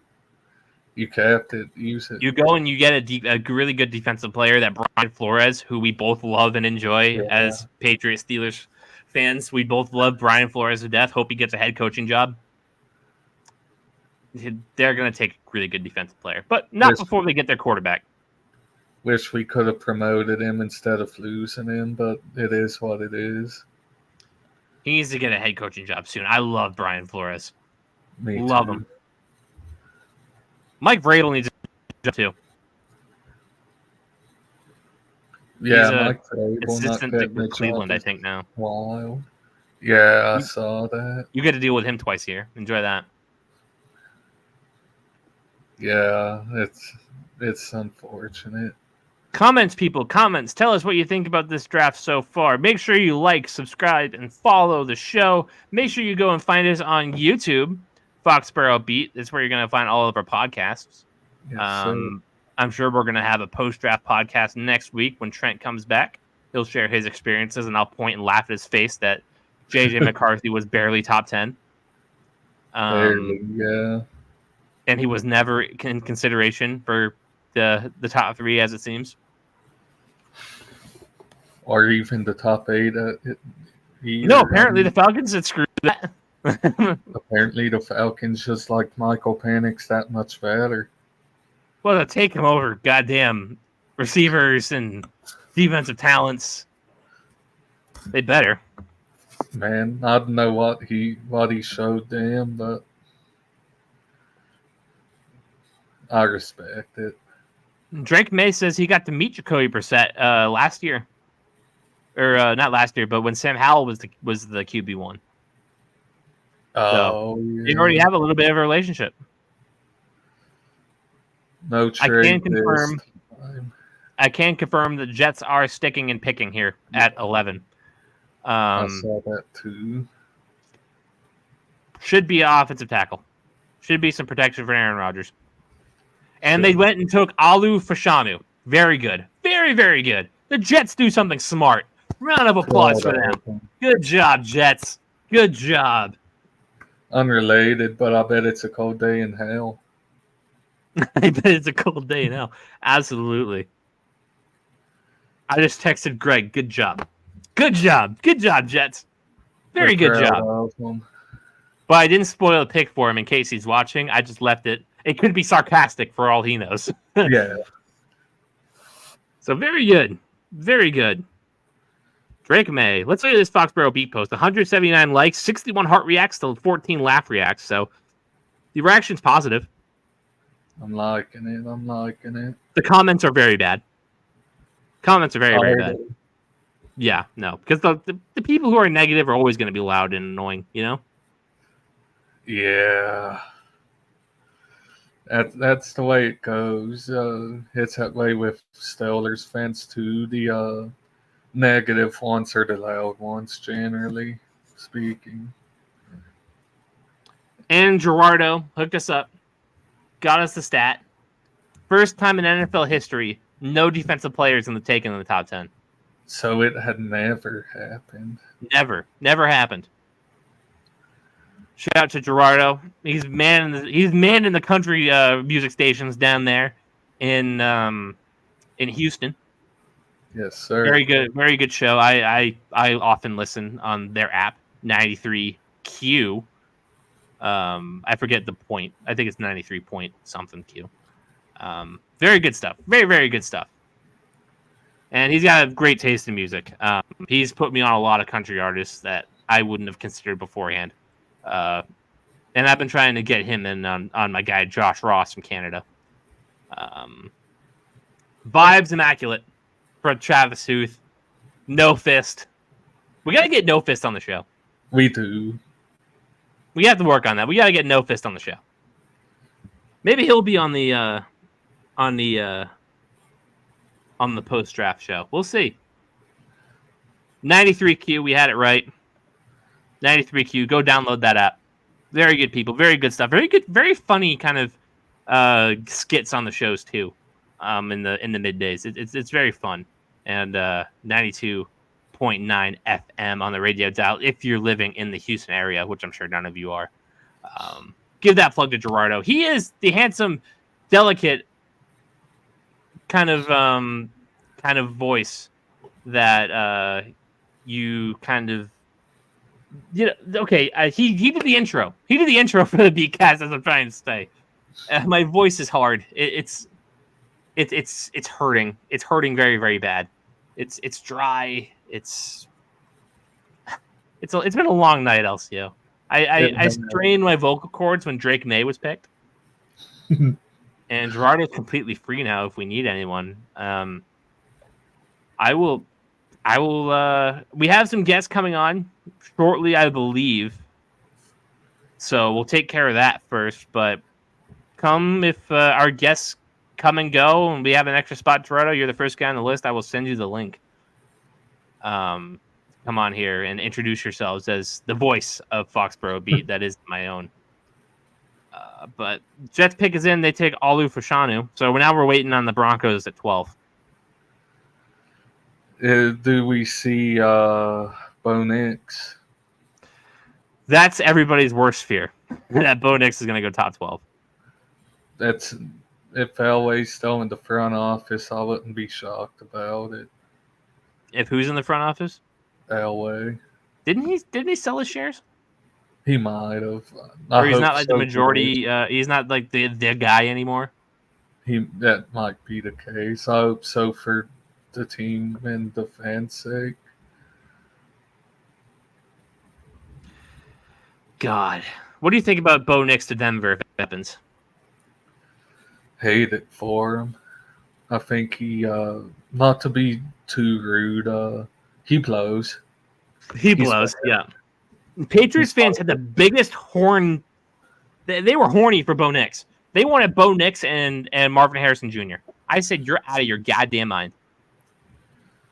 Bo Nix is 24 years old as of today. He's already as old as Mac Jones.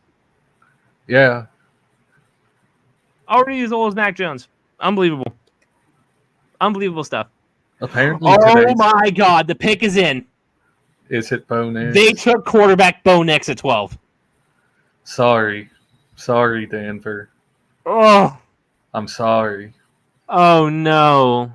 Happy birthday to Bo Nix. You're going to Denver, and everyone hates you there because no one wanted you. Sorry. BR. Everybody who's anybody knows how good of a guy BR is. Yeah. Never has a bad thing to say about anybody. He is the last person who deserves this. Yeah, we're sorry, man. Bo Nix, top 12. Ay. That 6 quarterbacks taken, so whoever placed that bet, congrats, it hit. Ay. No. Bo Nix. My phone's blowing up, man. It's blowing up? Yeah, I'm getting all kinds of Twitter vibrations. I'm actually going to turn that off. There we go. Bo Nix. Bo Nix. I'll tell you, I saw Bo Nix mock to the Steelers 2 or 3 times, and every time I had the most base, instinctual, negative reaction possible. It made me violently ill. I couldn't imagine picking him at 12. Would you just compare Bo Nix to Kenny Pickett? No. I was saying, only there. I was like, I saw Bo Nix mock to us once or twice, and each time I just had the most violent reaction. Got it. Okay. It made me super ill. Easy money. Yeah, everybody saw this pick coming. We just didn't want to believe it. We didn't want to believe it. I wouldn't compare Bo Nix to Kenny Pickett because I think Kenny Pickett's better. That's crazy. It is. Oh, my stomach hurts for them. So still no defense. No defense of the first 12 picks. Again, do we want to run through the picks real quick? Might as well. Caleb Williams, number 1 to Chicago. Number 2, Jaden Daniels to Washington. Number 3, Drake May to the Patriots. Number 4, Marvin Harrison Jr. to the Cardinals. Everything goes as planned. Number 5, the Chargers go and take Joe Alt. Kind of a curveball. Number 6, the Giants, they go and they take Malik Neighbors. Number 7, the Titans went with J.C. Latham. Am I correct on that? J.C. Latham, yeah. Yep. Number 8, that was the Falcons with Michael Penix Jr. Number 9, that was the Bears with Roma Dunze. Number 10, that was the Vikings with J.J. McCarthy. Didn't have to move all but one spot. The Jets went and took Olu Fashanu, another offensive tackle. And we just had Bo Nix go off the board to Denver at pick number 12. So the first 4 picks, pretty chalk, and 5 was a bit of a, twist, but not crazy. 6, I could have seen that. 7, yeah. Then 8, the wheels fell off, but everything went crazy. Yeah. Isabel, her husband is on the right side of history here with Drake May. I'm glad you were able to get him on that. Oh, he's with the Vikings. Oh, never mind. I'm already like, oh my God. I still want to go back and talk about Drake May. No, if he's a Vikings fan, he should be very happy with J.J. McCarthy. You didn't have to move up all but one spot, and he is going to the spot where he is most likely to succeed. Oh yeah, 100%. And they probably could have got him at 11. Before we filled our QB room with Russ and Justin Fields, I was big on trading up for JJ. Fun fact. Yeah, but Russ and Fields they're gonna give you something. Yeah, you're gonna figure it out eventually. We don't need to be trading up for quarterback. Hey, highlight that last comment too there. Okay, yeah, okay. Just give me an excuse to talk about Drake May. I'm gonna do it. Drake May is gonna be like there's gonna be a Foxboro Maycast, if you will. The Foxboro Maycast. The post draft pod is gonna be named the Mayflower is home, and it's gonna be great. How do I, Elsio? Can you talk me out of like not buying that jersey immediately? If I were you, I'd be ordering it. Yeah, you think you're that confident? I get excited about rookies too. Like I brought a Devin Bush jersey just for him to not even be here 2 years later, whatever. God, that was interesting. We were both high on Devin Bush that year. Yeah. When you traded up, it was like, oh, here we go. I don't know what happened. Bo Nix. Zach Wilson versus Bo Nix versus Jarrett Stidham. Oh, that's a QB room. Not a good one, but a QB room. It's certainly one of the QB rooms of all time. Ooh. How does that compare to the 2019 Cardinals QB or 2018 Cardinals QB room with Rosen, Bradford, and Glennon? Worse. If you're Denver, who do you cheer for? Who do you want to start? Hold on. We got a Seinfeld reference that I need to point out. A house divided cannot stand. Shout out to George Costanza and Seinfeld. Isabel, shout out to your Minnesota Patriots house divided. There's worse people to divide a house with. Two Auburn QBs and a Mormon. That sums up the Denver Broncos QB room. Doesn't it? I forgot about the Auburn connection. Yeah. So we're probably gonna have a Broncos guest come in tonight too. Probably we'll have to get his thoughts on that. Oh, we're gonna have his thoughts, and they're not gonna be good. No, I don't blame him. Has there ever been a prospect who was more immediately hated than Bo Nix? I'm trying to think of one. No, Not probably. only 6 quarterbacks gone in the first round, 6 quarterbacks gone in the top 12. Yeah. That's a quarterback every other pick. Yeah. Oh man. Can you believe this? So what does Vegas do? Not quarter. All the quarterbacks are gone, and the pick is in. Oh. The Raiders are taking Georgia tight end Brock Bowers. Didn't they just draft Michael Mayer? Oh wait, that's not good.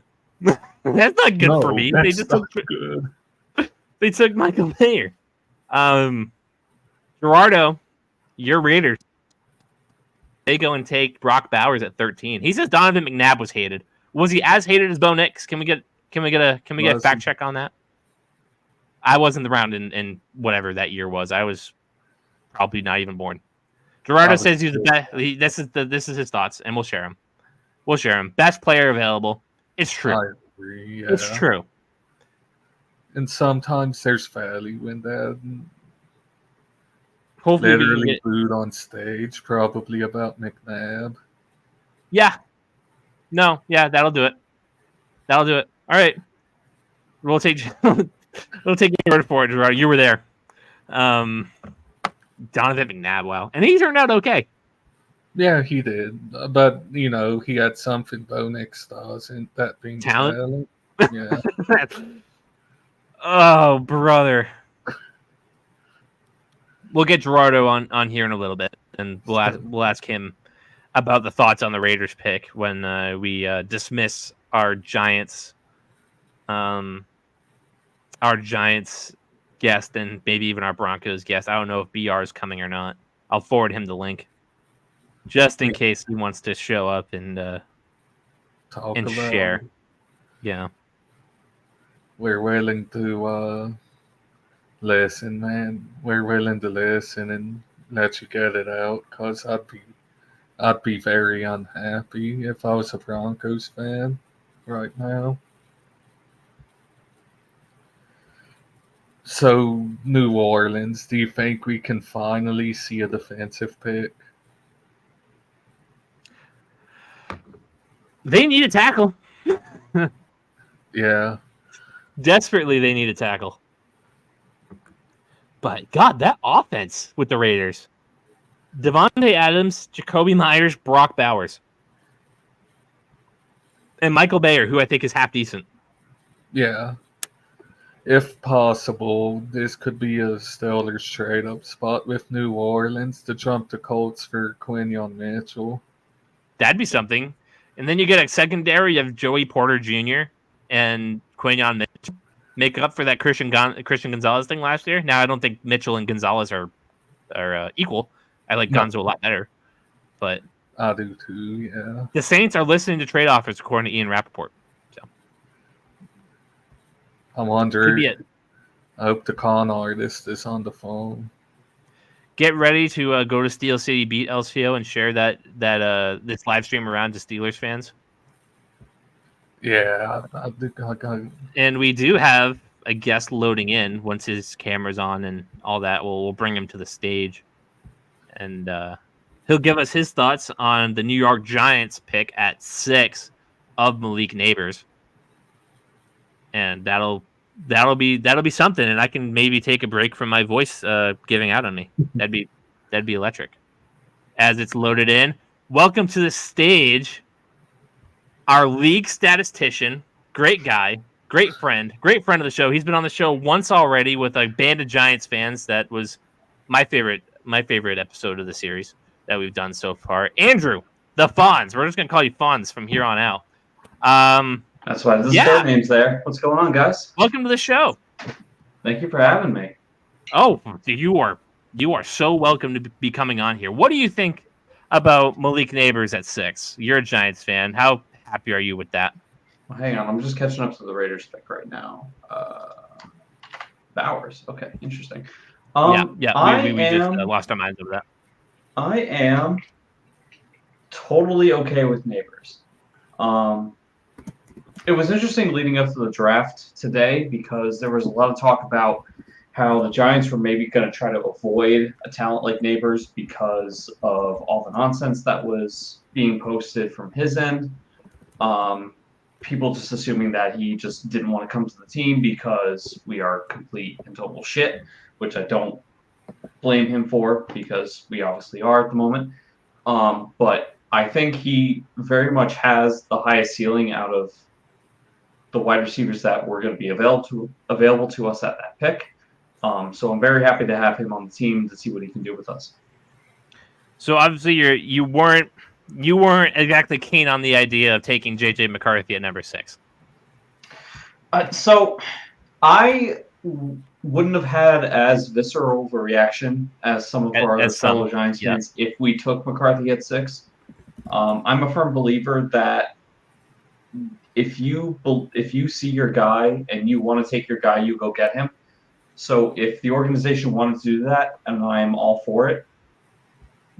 But we have seen with this team in the past that can kind of backfire on us with the previous regime and Jalen Jones. So I understand the hesitation with a lot of my fellow Giants fans going to take him. That being said, I think JJ is in a much better position to succeed than Jones was when we took him back in 2019. So the opportunity for success is there with him. But I don't think it was a smart decision to take him there. So I'm glad that we went wide receiver instead and pushed the QB decision back at least for another year. Excellent. I think Ian Rappaport just tweeted that the Saints pick is in. They listened to trade offers, didn't like anything they like, so they're going to be picking here at 14. Yeah, I guess while we wait for the Saints pick to come in, and don't mind if I jump in here and interrupt you if I see that this pick comes in. The Patriots take Drake May at 3. Mm-hmm. Obviously, this was a guy that the Giants wanted to trade up and get. This was a guy the Vikings wanted to trade up and get. What do you make of the player? As an outside fan looking at what's going on in New England, look at this pick with Drake May. Tell me your thoughts. So I think going for the upside development play is a good move for the Patriots at this moment. You guys are in a position kind of like we are in terms of we have some players that we want to start building around, and you want to start building that team up a little bit more. So I think May has the potential to be your Josh Allen. It just depends on how you guys want to develop him. I will admit I'm not as familiar with your new regime with Gerard Mayo, Alex Van Pelt. Me neither. So we're going to see how they work with him and how they get him going. But, I mean, you have potential there for sure. So I think it's a really good pick for you guys. And the Saints pick is in. They're taking offensive tackle Talise Fuaga with the 14th pick. They need offensive tackle bad. They do. Yeah, for sure. They were getting mock tackle pretty much all offseason, so I'm not surprised with the pick there. I had them trading down so the Bills could come up and take a receiver, but I did not expect the first 14 picks to be offensive players. So Pat was talking about how a lot of experts were expecting this to be a very offensive-heavy draft. I think he mentioned that 19 total offensive players was the record for the number of offensive players taken in an NFL draft, and people are expecting this draft to beat that. And with the amount of talent that we have at the wide receiver and the offensive line position specifically, I would not be surprised if that was the case. No, they could beat that on this run alone. We could have 19 straight offensive players taken at this rate. Real quick, fellas. All right, no worries. I'll take you off the stage and we'll keep it rolling. Just wave at me when you're good. All right, Fonz, just you and me now. The Colts, they're in an interesting spot for sure. They could go corner here with Quinyon Mitchell. They could take Brian Thomas Jr. I've seen that a lot. It could be a very interesting spot for them. Yeah, I think I would expect the corner play here, just based on how the board has fallen so far and what I've seen from mock drafts in the past. Really, the major offensive player that I've seen going to the Colts is Bowers, but since he's now off the board to the Jets, or not the Jets, the Raiders, I think either Quinion or Terrion, whatever their corner of choice is, might be the smart play here. Did you also foresee that, like, okay, well, hold on. Let me get back to this because this is immediate. Like, I just let this go over my head. Michael Penix at 8. He goes above J.J. McCarthy there to the Falcons, who probably aren't going to use him for the next 2-3 years if everything goes as planned for Kirk Cousins. And he goes over J.J. McCarthy. What do you make about that whole thing? Yeah, so as soon as that pick came in, the first thing I wanted to do was to check Cousins' contract because I was like, well, what would be the point of taking, especially an older quarterback at pick number 8? And I still don't understand it. It's very interesting to me because they still have Heineke there, who is more than a serviceable backup for them.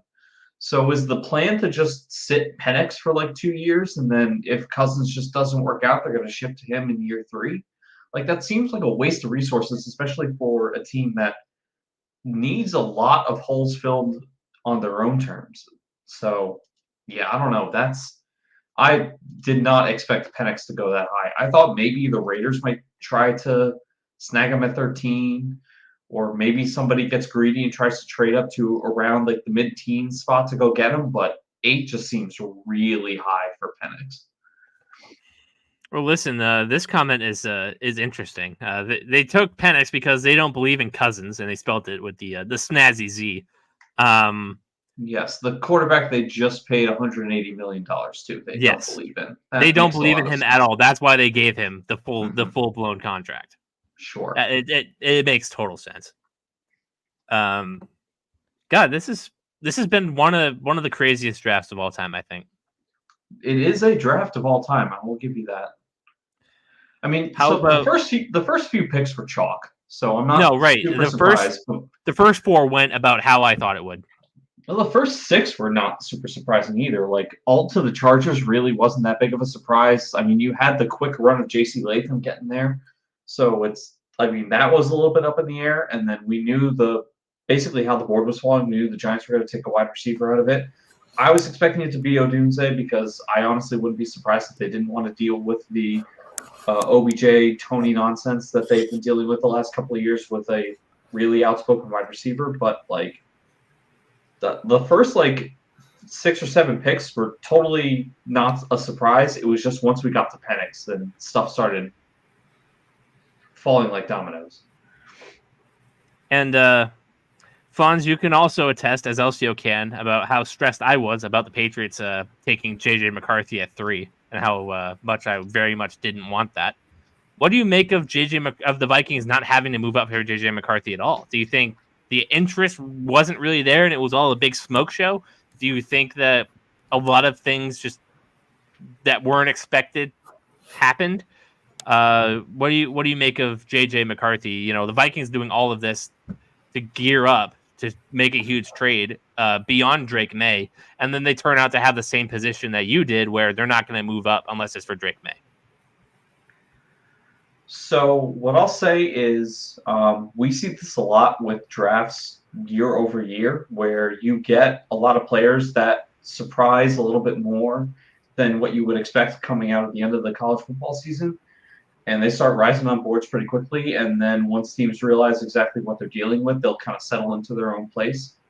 We saw this a little bit with Levis last year or the year before, where there was talk of him going like number 2 overall, like around the same time that JJ was getting his number 2, number 3, number 4 overall hype. And then we know Levis eventually fell into the top of the second round. JJ obviously didn't fall that far, but he still fell to about an area where we expected him to be around the combine. Once he started showing out there, people were starting to mock him out to the Vikings at 11. So it looks like the Vikings just kind of expected to be like, you know what, we like JJ, we know he's our guy. He fell to us. We weren't going to trade up for him. Let's just go up one spot to guarantee that a team like the Broncos doesn't take him out from underneath us, and we're just going to go from there.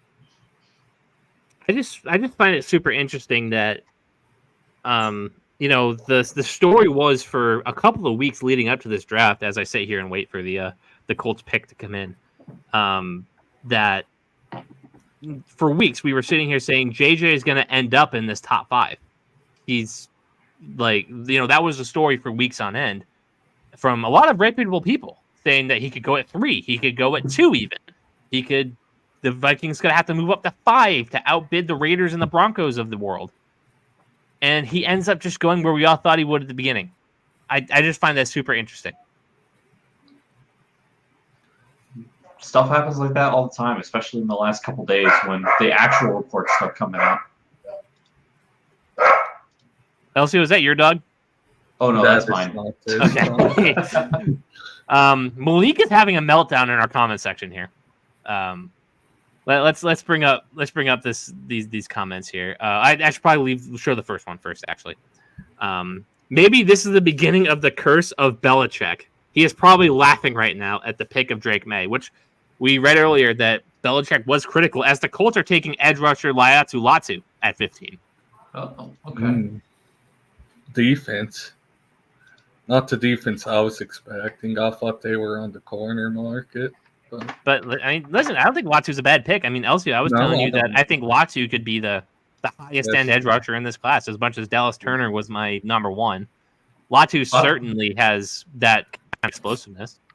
Latu's your ceiling play from everything that I've seen, at least. And to go back on the Belichick, look what happened to the Lions when they did Barry Sanders with Injustice. Listen,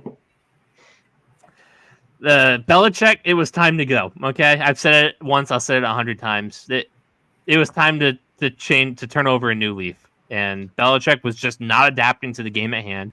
He wasn't willing to be aggressive for a new quarterback like Kraft asked him to, so he sat there on his hands and took Mac Jones with the last first-round pick available of the quarterbacks anyway. And he went and hired Matt Patricia and Joe Judge to be your 2 most important offensive coaches and failed to just invest in the roster meaningfully at all. I do not believe this is a curse of Belichick. I really love the Drake May pick. I think that it's high reward. If that works out, as I told Elsa, you're going to have a top 2 quarterback in the AFC East in 2-3 years if everything works out. He's going to easily beat Rodgers because Rodgers going to retire in a year or 2. He's easily going to beat Tua because Drake May is just that damn talented. It just matters for the Patriots to not screw this up. But remember, he wanted to trade Mac before the season. I don't want to dedicate this whole stream to just debating the league here. But as true as that is, he also refused to work with what he had. He refused to put any investment into this roster. He let Jacoby Myers walk for a washed-up Juju Smith-Schuster. The offensive line was horrible. Contract that Myers got from a different. The same contract, right? Yeah. No, it was time to go. I was about to say, I didn't think y'all did Belichick injustice. The real injustice that was done against Belichick was the whole Dynasty docuseries. If it wasn't Bill Belichick and the Patriots, any other NFL coach, GM, both, whatever role Bill was in, would have been fired during the season last year. You let him finish it out. That didn't technically fire him, I don't think. No, it was a mutual parting of ways. But yeah, that's enough about the Bill talk. If you want Bill talk, go to Pat McAfee's Pat McAfee's live stream. I've heard that's been fun content so far. And it really has. I've been having that in the background while I've been watching the draft here. So, has it been good stuff? Yeah. No, I was really interested to hear the fact that Bill didn't like the Drake pick, which is really interesting. But of course, yeah, we talked about that earlier. Yeah, I'm sure you did. Because the first thing I read on Twitter was like, "Oh, Bill is trashing Drake May." I'm like, "What?" Bill was a big Jaden Daniels guy. Bill was a big Jaden Daniels guy. I did remember seeing reports like that, so that makes sense. And Seattle is on the clock now. Elsio, are you getting anxious here? Your pick is coming up. I'm getting antsy. I can't lie to you. I'm assuming we're staying put. No point in trading up now. So who do you want here, Elsio? Do you want a tackle? Do you want somebody on that line, or are you looking at somebody else? Either I'm thinking either a cornerback, which this is in no order. I don't mind any of these tackle or interior offensive line, probably. And maybe receiver. I wouldn't hate a Brian Thomas or something here if he makes it. Yeah, so the next 3 picks coming up: Seattle, Jacksonville, Cincinnati. I really think that Jacksonville and Cincinnati are serious players for Brian Thomas. Seattle, not so much, I don't think. No, Seattle definitely wouldn't. They still have Lockett. JSN's there. DK Metcalf's there. Something I forgot to talk about is T. Higgins is probably on the trade market here tonight. That's true. Yeah, so the Bengals still need a receiver.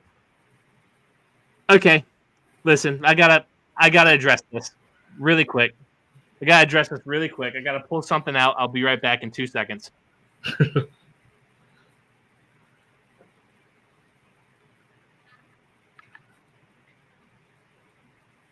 Tell me I hate Bill. I mean, I'm an outsider, obviously. I'll put it on if you want me to, Malik. I will. I don't hate Bill. I'm neutral. He was it's a Carhartt. I'll put it on. It's like 300 degrees, but I'll put it on just to prove the point. He was an important part of y'all's dynasty. 50-50. Yeah, I would say that at least.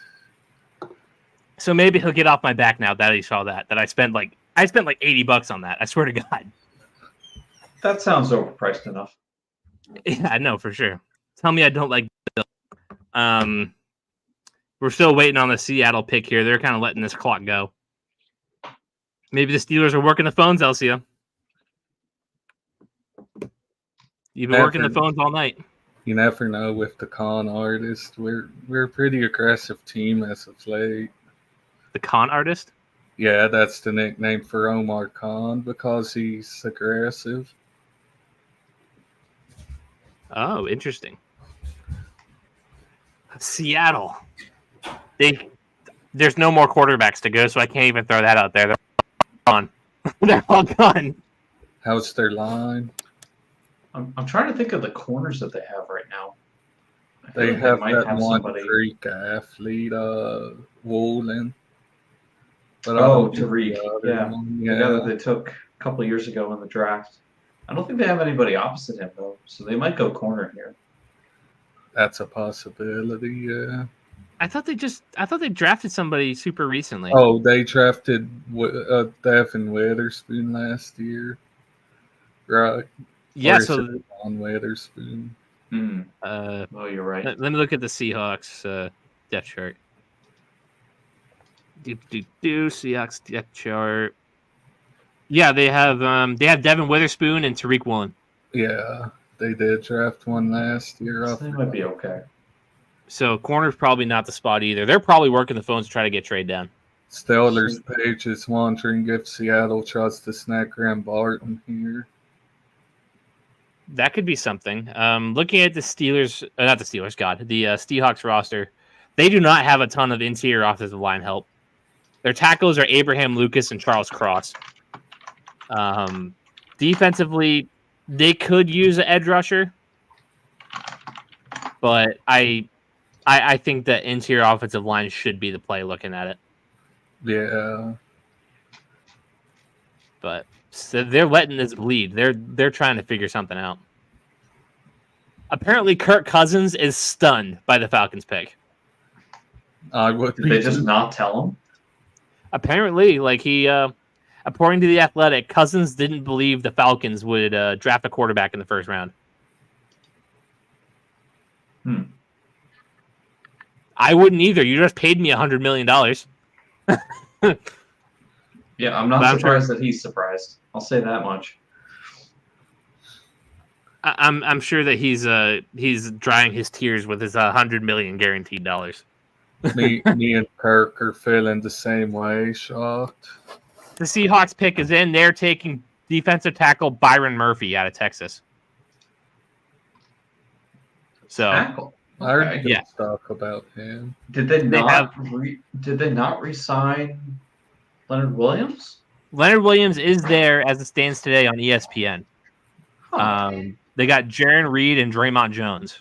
Did they run Jonathan Hankins, Mike Morris, One sec, Derek guys. Hall.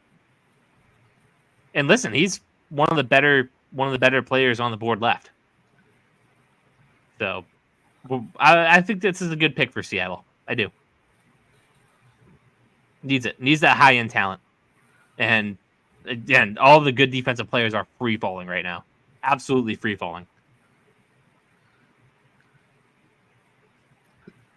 Good to see him coming through. Elsio, what do you think of Byron Murphy? I like it. I mean, you said he's a defensive tackle, right? I want to be sure. Yes. I'm coming from the right. I saw a tweet earlier that said Byron Murphy had a chance to be the first defensive player taken, so that wouldn't have shocked me either. On him. Who was the first one taken? Was it Latu? Latu was the first one? Yeah. So they're buying the hype, too, that he's a really good edge rusher. So I like the Murphy pick.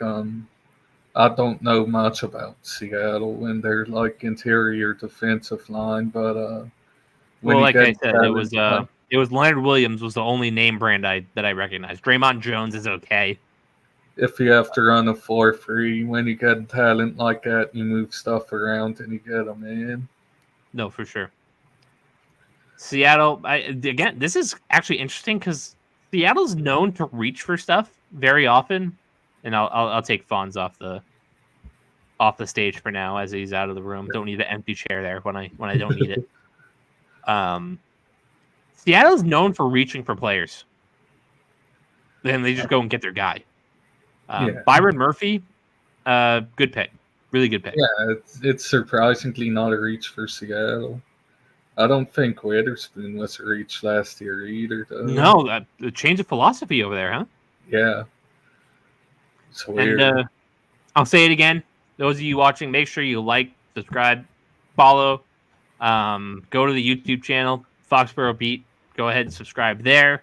Gerardo's been a great listener over there, been paying good attention to us. We very much appreciate it and all the work he does for our show. And we'll keep it rolling. We are halfway through the first round. Halfway. And Jacksonville. What angle are you coming from if you're Jacksonville? You need to get a wide receiver. Yeah. Gabe Davis is not it. Christian Kirk is a really good number 2. I think Brian Thomas here would be electric.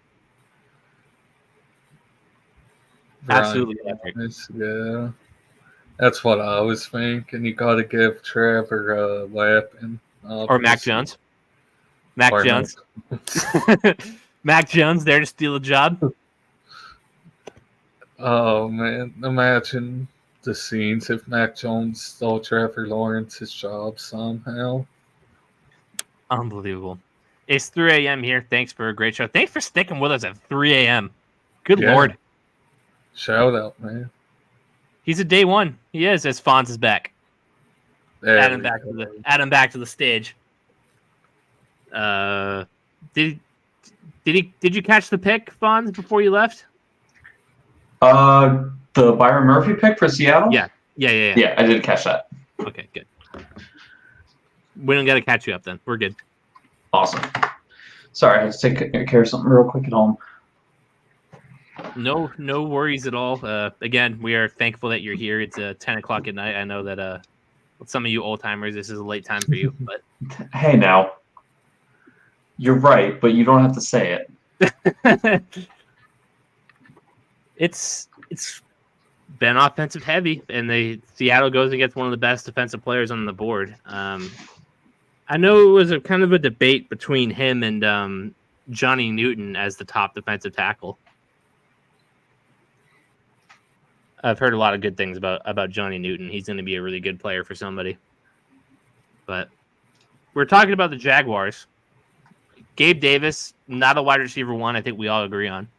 Christian Kirk, a really good wide receiver 2. You consider Brian Thomas here at 17? I do. Potentially. I mean, it's tough to tell because they have a good. I feel like they have a relatively deep wide receiver core, so I don't think it was something that they're going to want to spend an early pick on. I think they have other needs on that team besides wide receiver that they might want to go for instead. I don't think their tackle situation is all that great. I think they also need a corner pretty badly, so they might take the first corner off the board. Yeah, I feel like someone in the trenches or just on defense might make. The Vikings have moved up. They've jumped from 23 to 17. Now they definitely had to trade more to jump up that much. They did. They gave up 23, 167, a next year third, and a 2025 fourth, and taken Dallas Turner from Alabama. Ooh. Interesting. Who did they think was going to take Dallas Turner before him? Miami, the Rams? Maybe? The Rams, yeah. The Rams, probably, yeah. Yeah. Vikings. Interesting. Not a bad deal for Minnesota. Yeah, I mean, he's set up well. They get arguably the best pass rusher in the draft class. They do. Out of a really good program there down in Bama. I thought that Dallas Turner was a top 10 pick. One of the last Saban, prospects. Yeah, I mean, for first round talent, for first round prospects out of Alabama this year, it's him and Kool-Aid? Yeah. I don't know if there's any other Bama guys. Copying Houston draft plan. Hey, don't be reading comments until I put them on the board, Elsio. God. My bad. I do. Gerardo coming in with another one, copying Houston draft plan from last year. Worked out for Houston, didn't it? Yeah, it did. Now, I don't think J.J. McCarthy is as good as C.J. Stroud, but... No insult to J.J. there, obviously. Big Ten quarterback and the Bama edge. Seriously, wow, okay, yeah, no, that's more in line than I thought. Yeah. Carbon copied. Vikings are getting aggressive. You'd love to see it. Hey, Quessy is not playing games. Did I pronounce that name right? Well, how did you pronounce it? God. Actually, I wouldn't be good to tell you if you pronounced it right. I wouldn't know. Our Vikings friends are very happy, huh? Had a good night. And Brian Flores gets a great edge talent, too. It's just nice to see some movement this draft. It's been a lot of sticking and picking, which isn't bad, but, last year spoiled us to a lot of trades. That's true. So what? We had Minnesota trade up, and we had Minnesota trade up again. Was there any other trades that I'm forgetting? I think that was it. No, that's it. I think New Orleans listened to offers, but probably didn't get any they were big on. So Seattle was probably also listening to offers too. Yeah. All right, Elsio. Bengals are on the clock, and this is the pick you kind of care about. Yeah. Is there anything you really, really hope they don't do? Get Quinyon Mitchell. And the Steelers pick at 20, right? Yes, they do.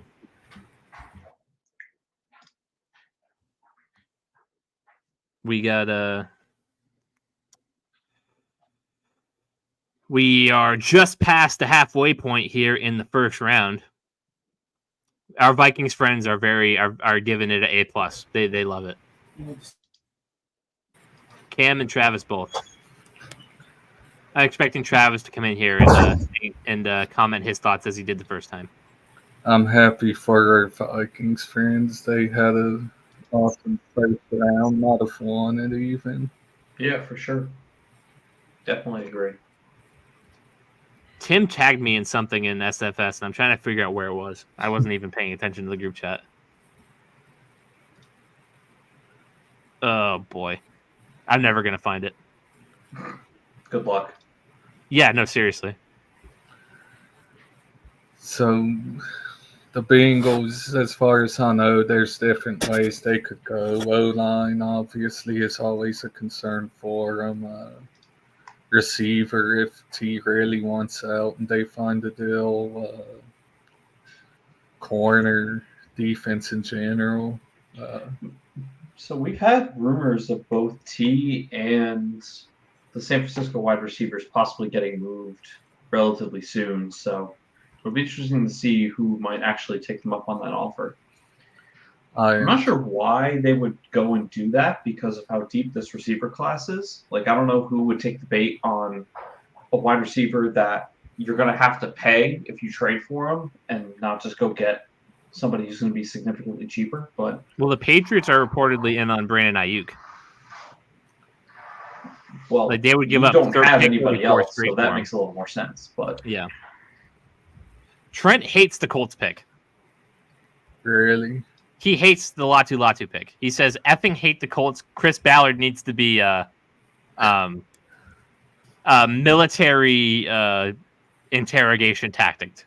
I think he was high on Quinyon Mitchell. Running out of ways to describe how this man needs to be effing something, and he's ran them all through his head. So he's not great on Chris Ballard. And there it is. There's the Travis Huth comment. A++ Vikings draft. I agree. Very good draft for you guys. And Huth, if you're still watching, we said it probably right after you left. We need to get you on this show, dude. Yeah. You need to kick off your live streaming career once again, and you can start it here. Isn't Trent at the draft? Trent is at the draft. Yeah. I bet he booed. I bet he booed. I bet he did more than booed. Yeah, so Elsio, you need to get your Steel City Beat people in on this. You need to share this around. Yeah, I've shared it to a few groups so far. Let me see. Just so I don't get any repeat shares, I'm gonna do a bit more sharing now that I'm good and settled in. And did we ask you about the Bo Nix pick, Fonz? Can I ask what it was like listening to BR's reaction? Friend of the show. It was kind of like a train crash that you just can't look away from. Like, as he was reading all of the beat reporter tweets coming in and just kind of accepting his fate, it was pretty upsetting. But at this point, we're just kind of hoping that he defies expectations and is actually really good for the Broncos. So that's why he was telling me earlier. Yeah. Oh boy, Malik's back.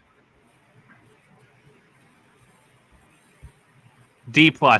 But the D is for Drake May and his plus traits. I mean, I like the Drake May pick for you all personally. Me too, if you couldn't tell. I get liking Marvin Harrison Jr. I like him a lot too.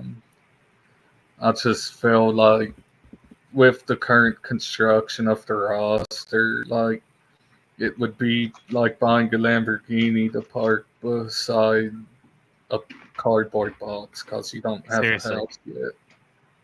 Seriously. Apparently. And then a lot of these people wanted Bo Nix for the Patriots too. Like they wanted to trade down and get Bo Nix and like Roma Dunze or something. It's just unbelievable. So, yeah. Caleb, what would have been your worst case scenario for the Pats pick here? Like, if you didn't go May, like, what would have been the worst within the realm of possibility? Within the realm of possibility? Taking JJ at 3. That would have been worst case. Probably for similar reasons that I said. Because at least you can point to Marvin Harrison Jr. and be like, that is an elite player. That is a blue chip player that is basically almost screw up free. He's just going to be wasted for 2 years before we get a quarterback in here.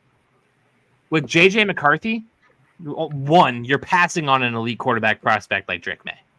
2, he is Mr. Intangibles and Mr. Fundamentals.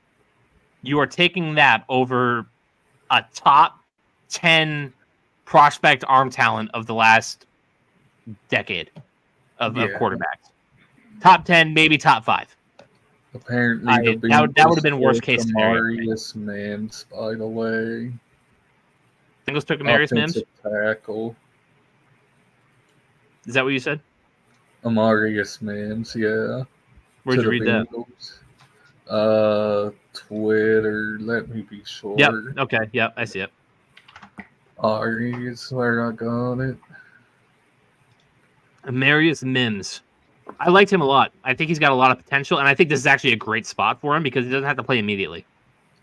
They have Trent Brown in there for a year. They have what's his name on the other side? La'el Collins, right? Yeah. Mm-hmm. Taking a Georgia tackle the year after we did it. They love those maulers for sure. And so I think the Bengals are building something pretty similar to like the Patriots' intentions when they had Tom Brady. Is just make sure the pocket doesn't collapse on me. You can get these maulers to stick on the outside, and don't worry if they beat you around because I have elite pocket presence. I can step up and I can make the moves that I need to make. I think the Bengals are going for something very similar because Joe Burrow does have elite pocket presence. He just needs to stay healthy. Yeah. Yeah, I mean, that's the big thing right there is health, right? Like, you want to make sure he's actually protected because of the injury history that he's had. So, and Mims doesn't have a clean bill of health himself. He lost about 2 years of college because he was injured. So he doesn't have a ton of experience, but you get him in there, you get him working with Collins and Trent Brown, and hopefully Trent Brown's motivated and wants to play. And, you show him a thing or two. But Bengals go ahead and they get a beast of an offensive lineman. He's like 6'5", 350 or something insane. He's huge. And I think the Rams are gonna go Johnny Newton here. That's my gut. They're gonna go in and they're gonna try to fix this Aaron Donald void. What say you guys? Yeah, I mean, man, you have to think they're at least considering it because Aaron Donald was their franchise linchpin for years, and he's gone. That leaves a pretty big hole there, and obviously they can't get Byron Murphy, get the next best thing, who's also pretty good, worth a first. I have BR's thoughts in a message. He says, I can summarize my thoughts in one sentence. I really hope he's good, but I really think he's not going to be. Yeah. That's what we expected. That's what you said. Ah, brother. BR, we're feeling for you, buddy. Footage has come out of Falcons GM Terry Fontenot trying to explain himself to owner Arthur Blank on why they selected Michael Penix. Arthur Blank wasn't in on it? No, apparently not. Oh, boy. He might get fired. He might get fired tonight. Chaos. Oh, boy. Look for the chaos. Do you think Arthur Blank is really regretting not hiring Bill? Maybe. He might be. Again, not that Bill would have been much better. No, but you'd think the owner would at least be in on the pick before it happened. BR adds, all I can do is accept this. Yeah, that's all you can do, man.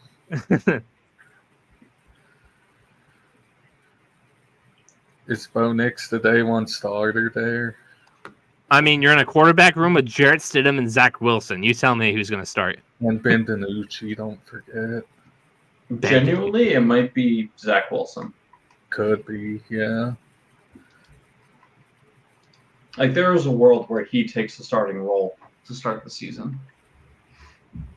Maybe I can, if I want to do another show tomorrow, maybe I can twist BR's arm into coming on here. But he might be upset about this for a little while. The Rams are taking Jared Verse. So edge rusher, just not interior like I had thought. But Jared Verse, another great pick, another guy who is arguably the top edge rusher of the class to some people. This is their first rounder in a while, ain't it?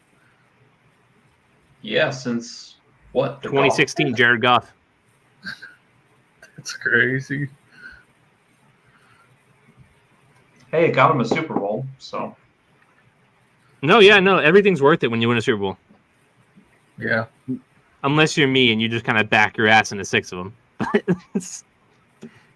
As a fan, anyway. The Patriots didn't back themselves into it. I was born into 1, and I witnessed 3 as a fan, so I got it better. I got it going better than anybody else besides like Chiefs fans at this point. But Rams go. They get another edge rusher. We see the picks kind of flying, and Elsio, you're on the clock, and Quindon Mitchell's there. He is. Suspiciously, he is. A lot of the later mocks that I've been collecting have shown the first corner off the board going to the Eagles at 22. So this isn't too much of a surprise to me.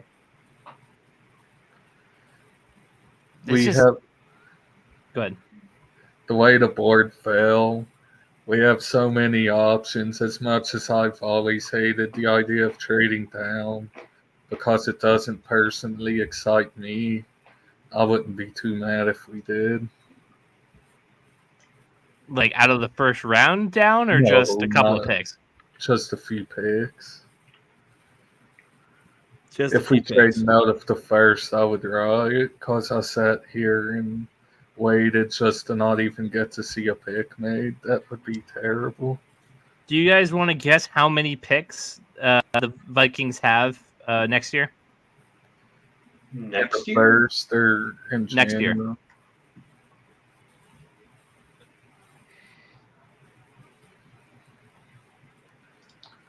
Across the whole draft, I'll say 11. Next year, they have 3. I was going to say that it's got to be a low number because of the moves they've made this year. But a first-round pick and 2 fifths. Hey, at least they kept their first. Yeah, that's the best one. They're building the team now. That's what they're doing, and this is a good draft to do it. Yeah, I mean, with the depth of players at position that they need, I'm not surprised. So, Elsio, question for you. Because I think you mentioned possibly going wide receiver earlier. Is there one on the board right now that you would want to see? Brian Thomas is still there. What kind of receiver are you looking for right now to complement Pickens now that Deontay's gone? I really like Brian Thomas, but I won't be mad if we pass on him to take a different position and take someone later because we tend to hit on receivers. But if you're going to draft one first round, who's the guy you want? Brian Thomas? Yeah, for sure. Listen, my dream is the Patriots move back into the first round. They go get Adonai Mitchell. That's the perfect storm for me. But do you have the capital to do that? I don't know. I don't know. I think we got a good amount of picks. I mean, I don't know why you would bother moving. No, we wouldn't. It wouldn't be the smart thing to do, but because you're just picking again at what, 34. 5? 36? 34. 34. Okay. Still why don't you just stay there and take a guy like Vlad or Leggett or one of the receivers that are going to end up falling out of the first? We will. I just have a big. I have a crush on Adonai Mitchell. That's been my wide receiver that I've wanted forever, and I don't think I'm going to get him in the second round. I mean, he might with the way this board's falling. Oh boy, Arthur Blank does not look happy. Apparently, on the Bengals front, because Trey Hendrickson requested a trade too. If I did see that earlier. Or give him a long-term deal, he might just retire on him. That's crazy. How old is he? 27. I'm pretty He's sure. young. They took him back in 2020 or so? Yeah, he's a draft him. Younger guy. Oh wait, no, they didn't draft him. The Saints did. Yeah, they got him from the Saints. Cedar, I think, as a free agent. But yeah, that he might be on the move. Steelers are taking their time here. Might be listening to offers, maybe. Don't think the Eagles will move up at this point. Can't imagine the Dolphins are going to take anybody that they want. I hear that they're huge on corner, and the top three are there. I've also seen tackle a lot going to the Dolphins, but yeah, I've even seen defensive tackle go to the Dolphins because trenches. Yeah, because Christian Wilkins is gone. Got paid a handsome contract by the Las Vegas Raiders. That's true. Very handsome contract. Vikings fans were pissed they missed on until they saw what they had to pay.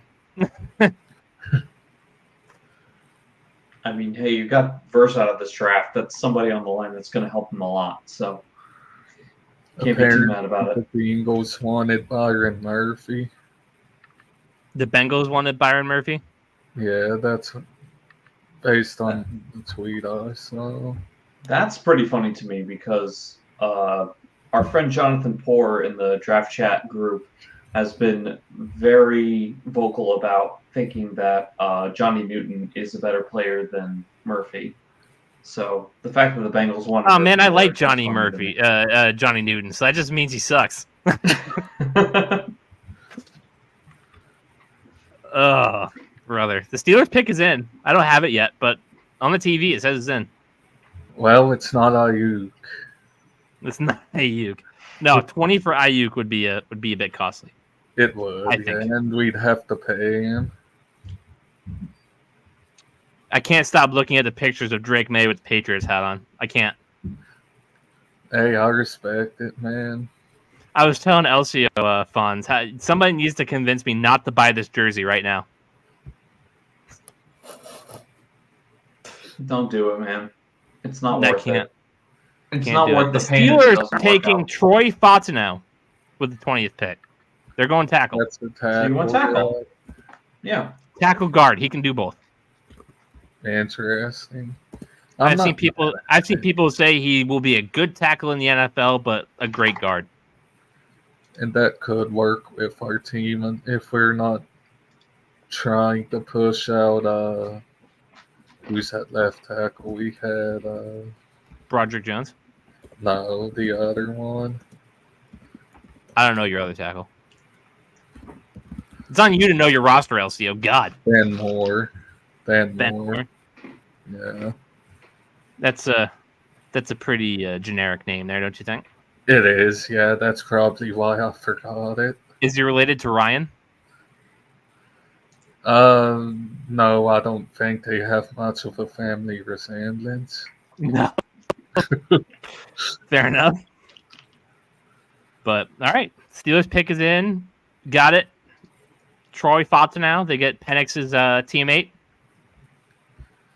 A lot of Washington guys in the first. It's the third Washington guy, I believe. Yeah. Now we got the Dolphins, a pick I kind of care about. Then the Eagles pick, which Fonz is going to kind of care about. And then whatever happens afterwards. Obviously, you sit there as a Giants fan, you kind of assume that you're not going to be going toe-to-toe with the Dallases and the Phillies of the world. Not this year. Not at all.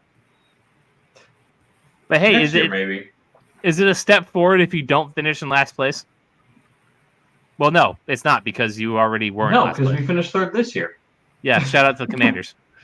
Yes, because we will still beat the Commanders twice a year and be better than them because that's just what we've been doing the last decade. So tell me, Fonz in Giants chat, if you've been tuned into that, what has been the general reaction to Neighbors? It's been positive. Yeah. I mean, the thing we were trying to avoid is the JJ pick. That is the consensus. Most people did not want that to happen. Patriots fans, JJ. Patriots fans, Giants fans, no JJ. Like I said earlier, I would have had a better reaction to a JJ pick than most of the other Giants fans that I've That's been a low bar. To. That's a low bar. It is, but it's still true. I would have been relatively okay with it. But most people were just really hoping it wouldn't happen, and it didn't happen. So we're happy. And that's all that matters. You think getting Marvin Harrison Jr. was like ever realistic? For a hot minute, maybe, but it really would have depended if Arizona traded down for somebody who wanted to trade up for JJ or Penix or one of the other quarterbacks. Like, that's the only reason we would have ever been able to get Marvin out of that deal, because we know from how the Chargers have been building their team this offseason that they want to run the ball. I don't think they would have ever taken Marvin. So if Arizona traded out and somebody was trading up for a quarterback, then there was a strong chance we were going to take Marvin at 6. No, I'm glad that the Giants community has got a player that they wanted. Lots of Giants friends here on the Foxboro Cast. I mean, we were all pretty happy about Evan Neal and Thibodeau last year, and that didn't work out as well for us. So It's yet to be seen. But I mean, at least they did something that seems smart on paper. So that's all we can really ask for. The Walter Payton Man of the Year is presenting the pick. Cameron Hayward. I believe that is Cameron Hayward. I was about to ask who that was. I think that's Cam Hayward. Oh, we have a prediction for 2 years from now, Super Bowl. 2 years from now. Somebody write that down. Let me see.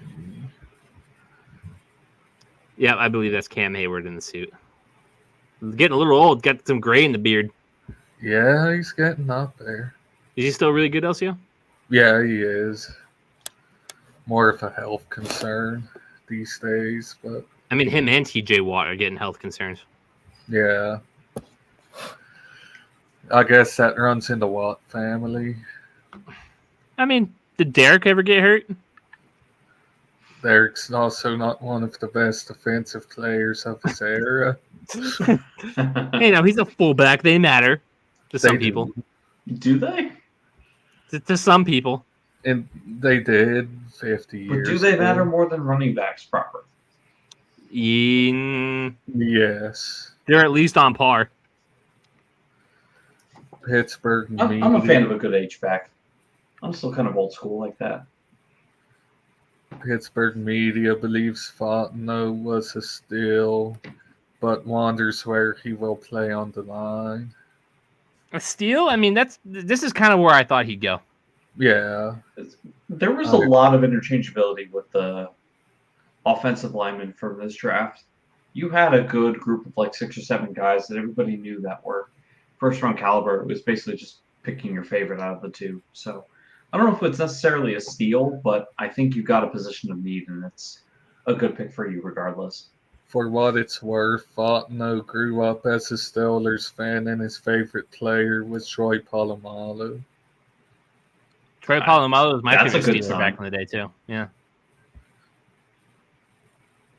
God. Lots of good Washington players coming off the board. But Again, I was a now, big Penix guy, but not at 8. Never mind. I was about to ask a really stupid question. No, we're all here. Well, there's no such thing as a stupid question. yeah, Especially when I'm 2 bourbons in. So, yeah, that's fair. Look, everybody's happy for him, for sure. They're excited. They're excited. Steelers fans should be excited, too. yeah, for sure. No, I think it's And a the really Dolphins good are letting pick. this clock go. And again, we are just about 10 picks away from ending this this NFL draft. Again, for all of you watching, first of all, thank you. Make sure you like, subscribe, follow the page. Make sure you tune in to the updates between tomorrow and Saturday. Not sure if I'll go live yet. If I do, you guys will know. Just depends on who I can twist an arm to get on here. But So no, we're expecting it's got to be somebody on the in the trenches, right, for the Dolphins, either offensive or defensive. am I allowed to show this on stream? I'm sure, yeah. Our boy Travis is having a good time. No, seriously. Love it for you. 2 years in a row taking tackle in the first round. Maybe our offensive line will start to get respectable. I'm here Ask Giants for it. fans about their experiences taking tackles early within reachable draft classes. I mean, Hopefully it wasn't to be epic. fair, the Steelers GM isn't Dave Gettleman. Yeah. So No, that's very true. I think they're already off to a better start than you were. Oh my God, Patriots fans are ridiculous. One just tweeted, "I hope Jacoby Brissett destroys Drake May in camp." Why? Why would you want your top 3 draft pick to fail? The Dolphins are taking defensive end Chop Robinson. That's a nice pick. I'm scared. Yeah, that seems like an upside pick Drake for May sure. probably That could is go too. very wrong for you. Don't play don't play Drake May against the Dolphins this year. Have him sit both Yeah. times. That's a yeah. I'm sorry, buddy. I'm sorry, Drake May. It's okay. Hopefully, we get a tackle and everything will be fine. That might be corner. something we need to trade up for from the 3rd round to the 2nd round. Is getting a tackle. I'm not sure how deep this class is at that point. Like when you go beyond the 2nd round, Yeah. or maybe take the tackle at 34 and then you come up for a receiver. I could see that. Yeah, I mean, This is tomorrow's problems. yeah.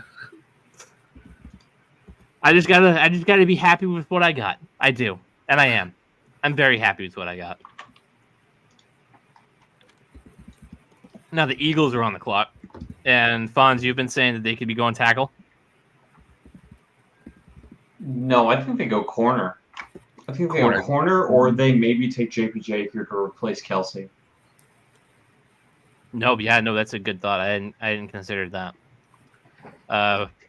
Quinyon Mitchell I think hasn't gone, has he? I've seen Quinyon here mocked at 22 a fair amount the last couple weeks, so I think he's certainly in play.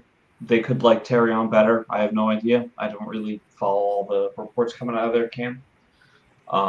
But yeah, I think either that or JPJ is the pick here for sure. I think of JPJ, and I think of last year hanging out with Elsio, and he was calling Joey Porter Jr. JPJ. Yeah, not that JPJ. Although they could use a secondary help, so brings it right back to Arnold and Mitchell there. I've noticed a theme with this year's draft and last year's. Well, more so this year. The corner class got a lot of hype, and they're not flying off the board like I thought they would. Yeah, I guess this cornerback class isn't as loved as last year's was. And to be fair, I don't think there's a corner this year better than Christian Gonzalez, but no, me neither. Best available, according to Mel Kiper, is Cooper DeJean, Brian Thomas Jr., Xavier Worthy, Graham Barton, and Quinyon Mitchell in that order. Cooper DeJean over Quinyon Mitchell is kind of spicy. I'm going to be very upset if Cooper goes to the Eagles. Not going to lie. Why is that? Because Jason Sehorn is one of my favorite Giants of all time, and I don't want a white quarterback going to the Eagles. Fair point. Fair point indeed. I don't know what to tell you, man. One of my first memories of being a Giants fan is watching Jason Sehorn pick off the Eagles with like a acrobatic interception. So, like, there's a little part of me that would die if the next actually good white cornerback to come out of college go into the Eagles. So, well, I hope that I don't have to be the bearer of bad news here in the next 5-10 minutes. There seems to be a sentiment amongst the whole AFC North on Twitter. Thanks, Minnesota, for stealing Dallas Turner from Cincinnati. No, yeah, no, that's fair. Thank you for that, guys. I know you guys are seeing that comment section there, and I'm just kind of ignoring it at this point. Yeah, I mean, I'm trying to figure out why my mock study sheet is broken at the moment. So too many mocks. Did any of them have Michael Penix Jr. going at 8? Just off the top of your head? Not at all. I haven't seen Michael Penix. I don't need to go off the top of my head. I have a table that tracks that, and that's the part of it that's broken right now. But no, none of the mocks I had tracked had Penix going at 8. It's just I haven't seen that pick since like January. I'm not saying this as a statement, but I'm reading a tweet. I just saw someone call Cooper Deshaun or Jackie Robinson. Oh, I saw that earlier. It's crazy.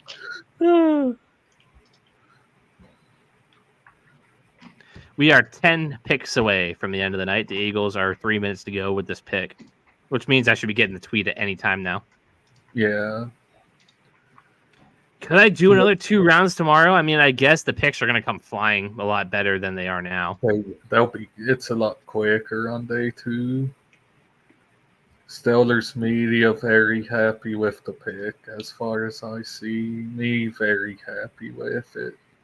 The fans hopefully the same. Yeah, hopefully not as much of a mixed reaction as our future quarterback, hopefully, if all goes well. Yeah. Friend of the show, Ken Miles, saying Steelers pairing Troy Fontenot with Broderick Jones is unfortunate. So I guess he likes the pick for you guys too. Yeah. Yeah, I'm upset that this is one of a football guy's busiest days. I'd love to have him on the pick for pick analysis. He might be a good get for tomorrow if he can swing it. I don't know if he's working. I'd have to ask. I don't know who I want to get tomorrow. Elsio, what are you doing tomorrow? You gonna be on call? I'm available. Okay, I'd prefer to give you the day off, but if I need you, I need you, and I will. I'll ring you back in. Sounds good. Cam was supposed to be the guy that was on the show today, but obviously, I don't want to say last second. He gave me about a week in advance to let me know that he was going to go. And then obviously my usual Trent, he went. He's with our BeatCast crew over there, the part-timers, as I should say. And so there's that. Lots of guys out there at the draft of Detroit. I saw pictures of the overhead with all the people. I couldn't do that. No. I couldn't do that at all. That's why. No, I hate being elbow to elbow with people. I do. Yeah, that film. I take it you're not a big concert guy either, then. I'm okay with concerts. I wouldn't ever be in the pit. I wouldn't ever be like up front, getting beaten and banging around.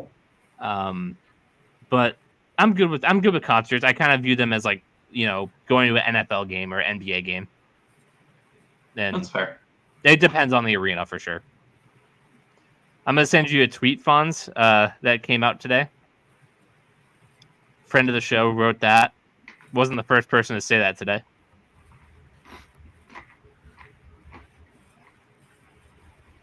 Sent you a screenshot instead of linking it.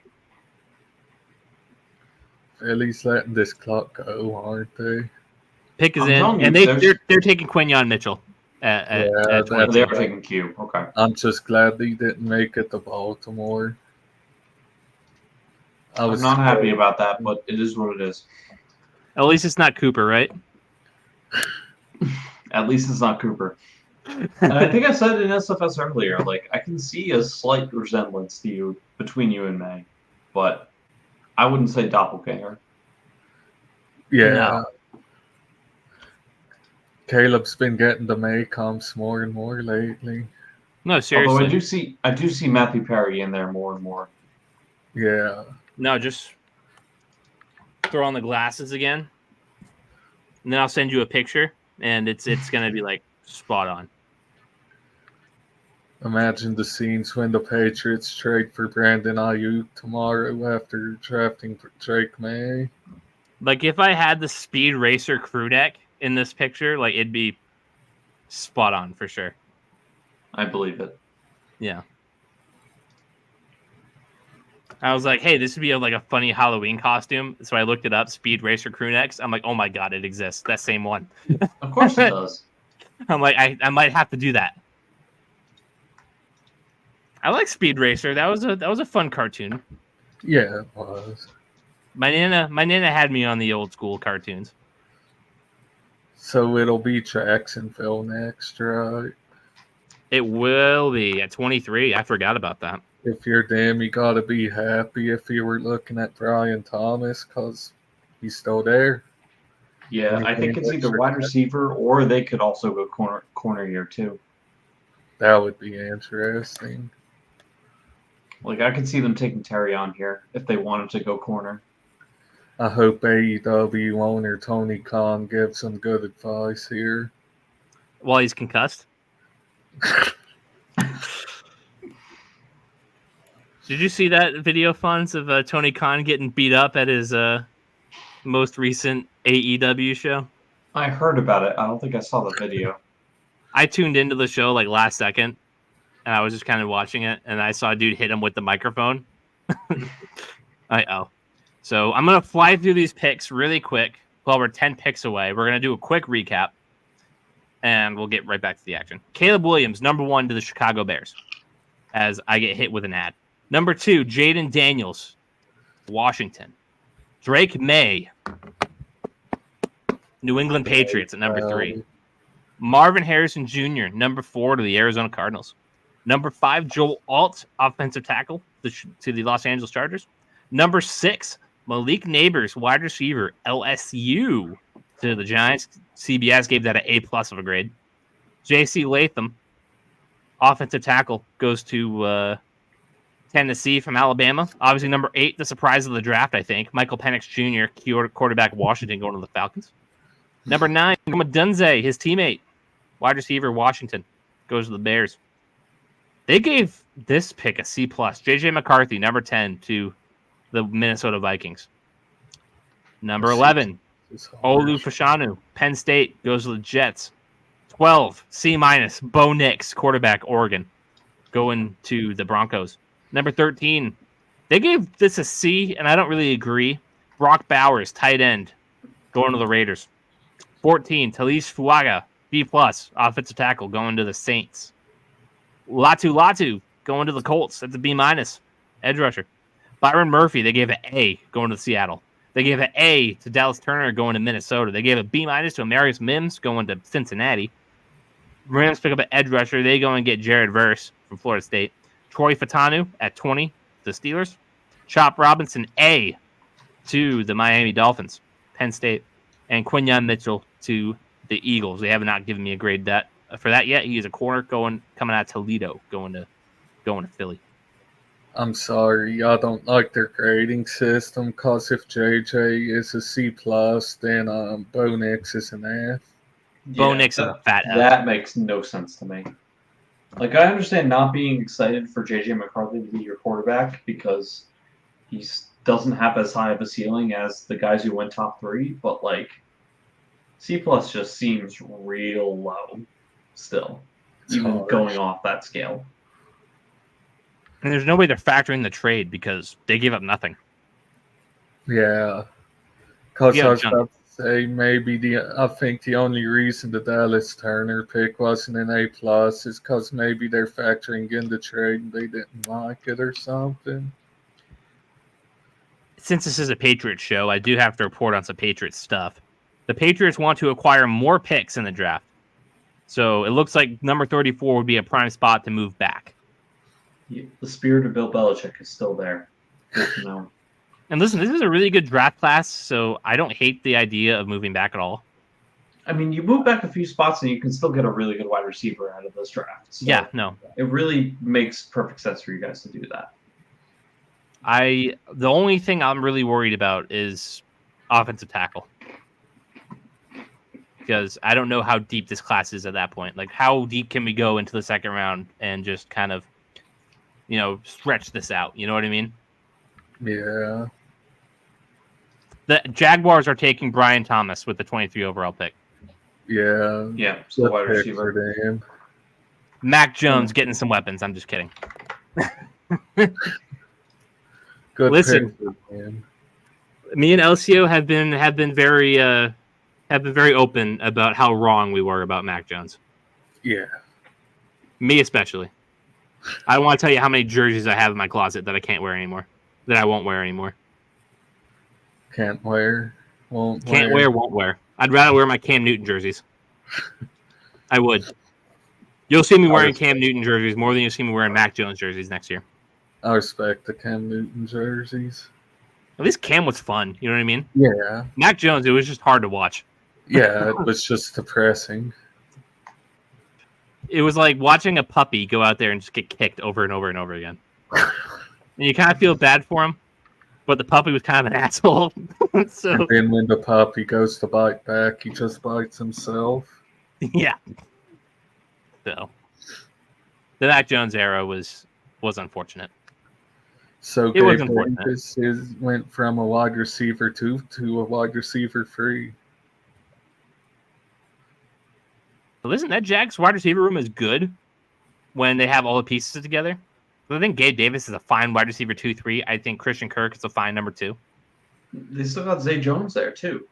Oh, Zay Jones. That wide receiver room is deep. It's not necessarily top heavy, but they have a lot of depth there.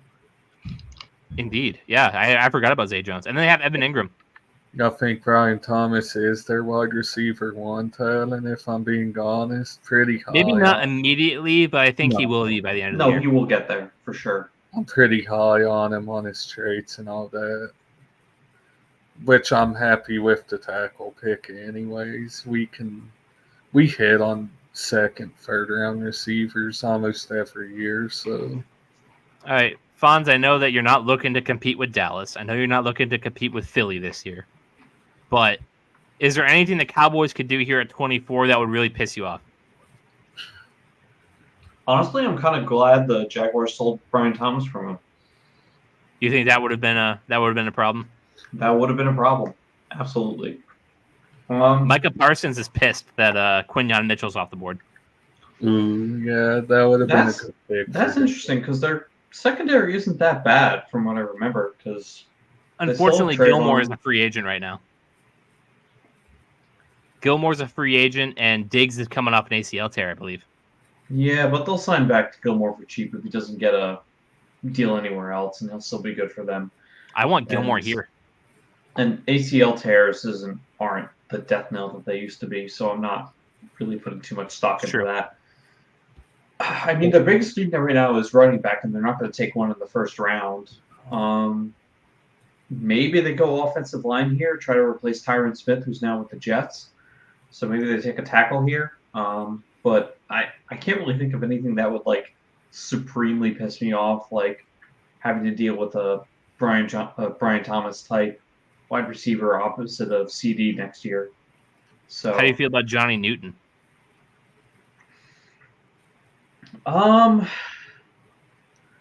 Yeah, that'd be annoying, especially since I don't know if our offensive line is fixed yet. But I don't know if they'd go a defensive tackle here. I think they would probably try to prioritize offensive tackle first. No, I agree. Just trying to look at the tackles left. Not to take away from the conversation, but for what it's worth, Mike Tomlin on Troy Fontenot's position, we legitimately see him as a tackle. Didn't comment on left or right, though, so... I mean, that pretty much says you're putting him opposite Broderick Jones. Yeah. So tackles are still available. I mean, Tyler Guyton's still there. Yeah. Jordan Morgan's still there. You've Guyton, you got Morgan. You have guys like Patrick Paul and Roger Rosengarten who've snuck into first-round mocks. Kingsley Suamataya, who's also there. Like, there's a lot of guys here that you could theoretically take at 24. It might be a reach, but if it's a need, then I don't think it's really that big of a deal to reach for a guy there. As long as that's your guy. Yeah, exactly. And like I said, I think a bigger need for them is running back right now over tackle, but the value at the position just doesn't make sense to take somebody at 24 right now. Like, yeah, they're really going to take, like, Trey Benson here at first round. Blake Corum on his high mileage knees. Jonathan Brooks, Braylon Allen. I mean, yeah, any of those guys, they're probably going to be day 2 picks. Like I would say, Tony Khan actually wore a neck brace till they drafted him. Yeah, I saw that. Keeping kayfabe alive, brother. Talk about a sell. Yeah. We have 8 picks to go. 8 picks. 8 picks to go. And, you know, all of them are going to have to milk it. Oh, my God. These comments on Drake May on the post that I made when we picked him, they're hard to read. Just the lack of football IQ. Steelers fans would be excited, I believe, for the most part, about Drake May if we were in a position to land him. Like, we were just coming off of Mac Jones, who had like Zippo for arm talent, and we're getting a guy who probably is top 10 in just raw arm talent of the past 10 years, and people are upset about it. Yeah, I mean, I don't know. Again, I think Belichick has kind of made fans look for the best value instead of the best talent. So they're always looking to get the best deal. But I see that. When you have a guy like Drake May on the board and you really believe in him as his coaching staff does, you can't tell me it's a bad pick. You can't tell me that we should do something else. No, I mean, it could be worse. Y'all could have traded down and taken Bo Nix.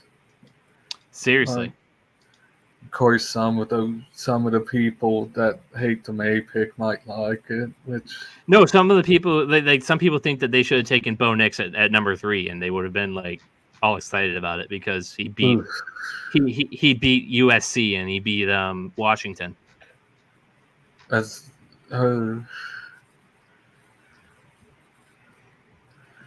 Yeah, he did well in a conference where they notably don't play defense. Seriously. Oh, boy. Which, I mean, I guess you could argue the same thing about Caleb Williams, but I won't open that can of worms.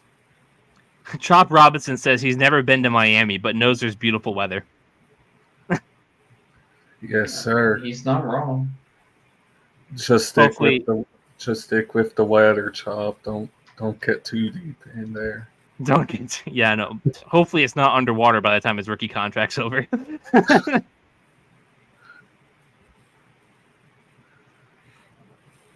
As they're sitting here waiting for Dallas, they have a minute to go. Maybe they're listening to do. The Lions are trading up. Ooh. To here? They like Terrion Arnold or Kool-Aid? Maybe. Possibly.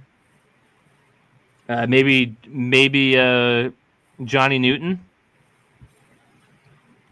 No, they just took Trey Hutchinson. I can't imagine they taking another D lineman there.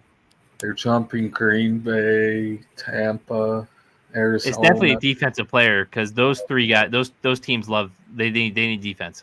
Yeah, I mean, Detroit is taking Terrion Arnold. I was about to say Green Bay needs a corner, Tampa needs a corner. They're probably jumping for a corner. I like that pick. And Dallas trades down to what, 29? 30 or 28? 29. Very good. I will let you guys know the compensation as soon as I get it. But Terrion Arnold, for the Detroit Lions as the crowd goes insane. Talent. I'm pretty sure. Yes, another Alabama talent. Very good. Very good. Very, very good for them. Yeah, I like it. Only complaint is that they took him over Kool-Aid, and I like Kool-Aid, but... No, Tristan's mad that they got the wrong Lions corner, so he can't buy the jersey with his name on it for cheaper. Yeah, that's fair. I appreciate the selfishness. But honestly, good pick. Do you know the trade, like... I'm waiting on it. Gotcha. I'm waiting on it. Fonz, did you get any draft food going before you came in here? Or just draft drinks? No, just draft drinks. I'm just chilling tonight. I was out at a friend's place for dinner, so just chilling. Oh god, I don't think I had a meal today. I should probably do that afterwards. Yeah, I would. Yeah, that'd be smart. Was it? No, I had breakfast. I did have a meal today. I did have breakfast. Got plenty of snacks too that I was gonna dig into tonight. Looking at this like bag of like Smart Food, the white cheddar popcorn, you get lost in that, man. You could finish the whole bag and not even notice. It's rough. Lions received 24 in the 2025 7th. Oh shit, I just lost it. I never had it. It just showed it on the NFL stream, but I missed the second half of it. Twitter still doesn't have it. It looked like a relatively small pick swap, a 2-for-2. Well, they're dropping 5 spots. Yeah, Cowboys got a 7th, and I think the Lions either got a 5th or a 6th back. Interesting. Or vice versa. As we remember that the Falcons signed Kirk Cousins to a huge deal and drafted Michael Penix. Remember, they could have had Lamar Jackson last year and publicly said they were not interested. Probably rethinking that one, huh? Arthur Blank? Arthur Blank's probably rethinking his GM hire. Oh, very He's like, I really should have hired that old kook Belichick.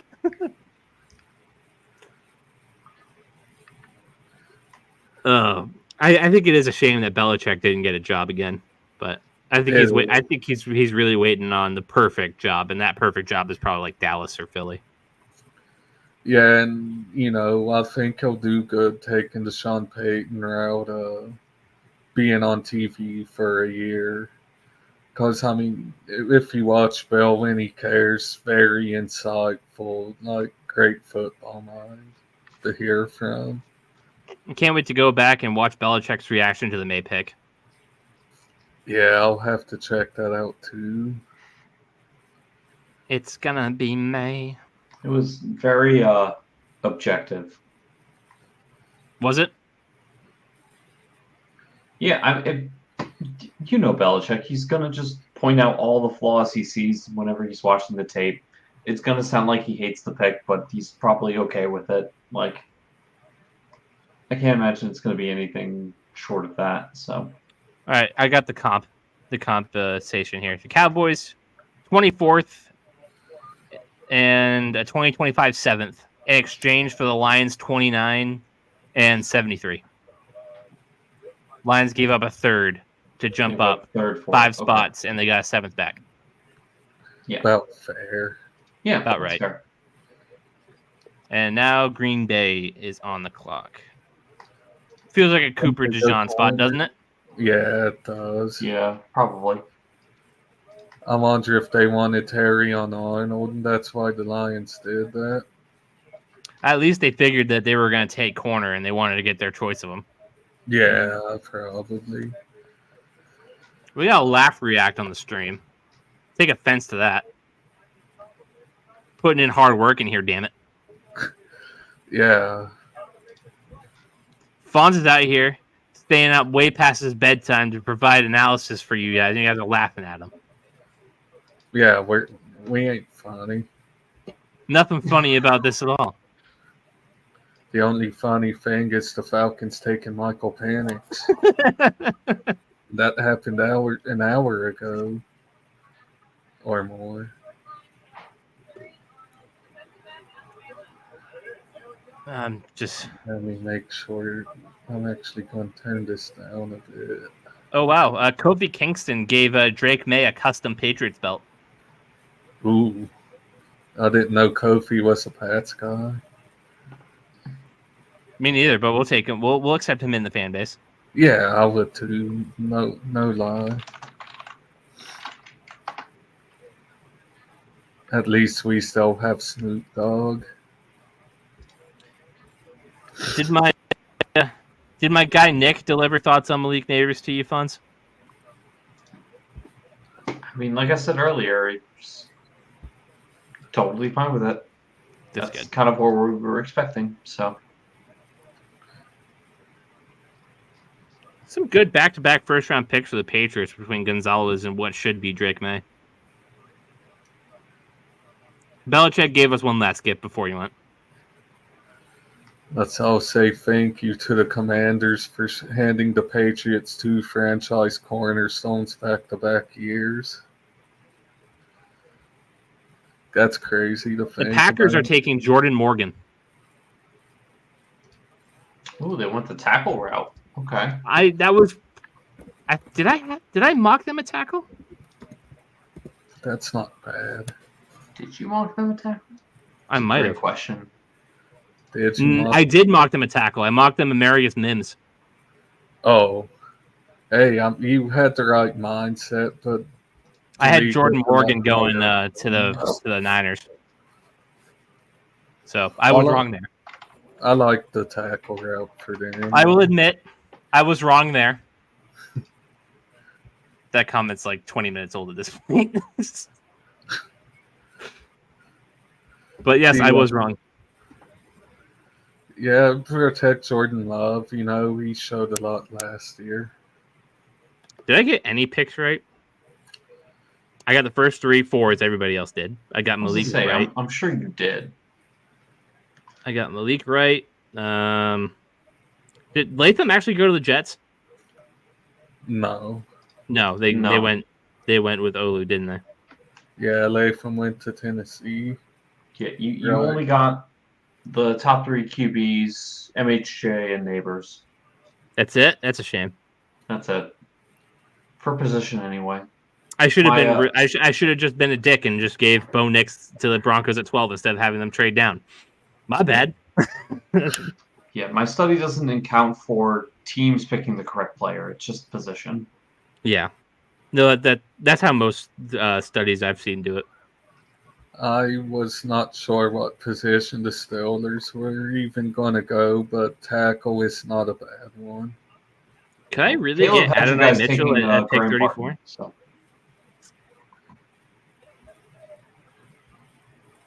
Packers, we already said they're taking Jordan Morgan. That puts Tampa on the clock. I had them taking Johnny Newton. That's possible still.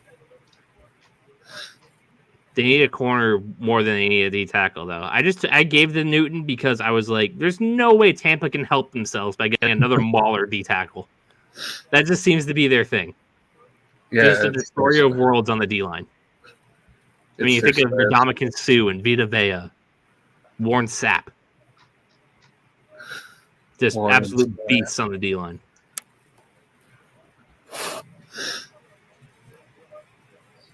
It is 11 o'clock. A side note, but just so y'all know, Marius Mims is 6'8". 6'8". 6 I undersold him. Massive dude.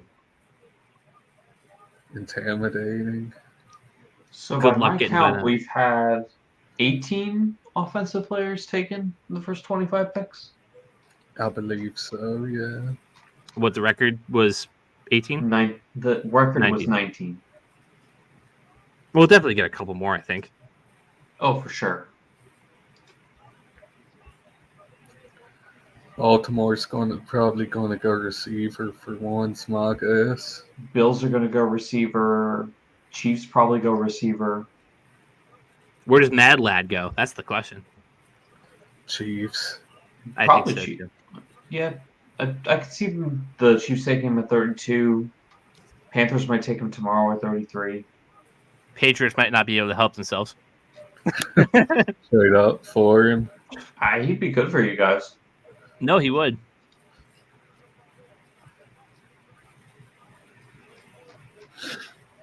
Oh, the Lions fans are giving Terrion Arnold all the love. Yeah. I mean, now that Dallas is traded down, they could also take a receiver at 29. It's true. So I asked this because we're waiting for this pick, and I'm just like throwing out stuff here. I'll throw out this question to the group. So we're all aware that Dallas has 3 pretty big contracts to pay coming up. They got Dak Prescott, they got CeeDee Lamb, and they got Micah Parsons. As the Buccaneers take Graham Barton at 26. That's a pretty good pick for him. He can play center, right? Yeah, they went interior. The whole interior, yeah. Because they had their center like retire out of nowhere last year. Yeah, he'll be good for that, for sure. But back to the Dallas thing, because nobody cares about Graham Barton. Dak Prescott, Micah Parsons, CeeDee Lamb all need new contracts. In this scenario, you can only pay 2. Bonds, who are you paying? Sorry. Who are you paying / letting walk? Tough question. I think you got to pay Parsons no matter what. Yep, I'm with you. So you know Dak's going to be making like $60 million. Like that's a record-setting contract he's going to get. No, they won't give him. They won't give him a record-setting contract. I feel like we're due for not necessarily a market reset, but more of a market balancing, because the quarterbacks that are due for contracts next are Dak and Tua, and I can't see the logic of a team wanting to pay them the amount that they just paid all of the other guys who just got contracts. So they might be like at that level, maybe a little bit lower, but I don't think they're going to get like $60 million contracts. Okay, so let's say 50.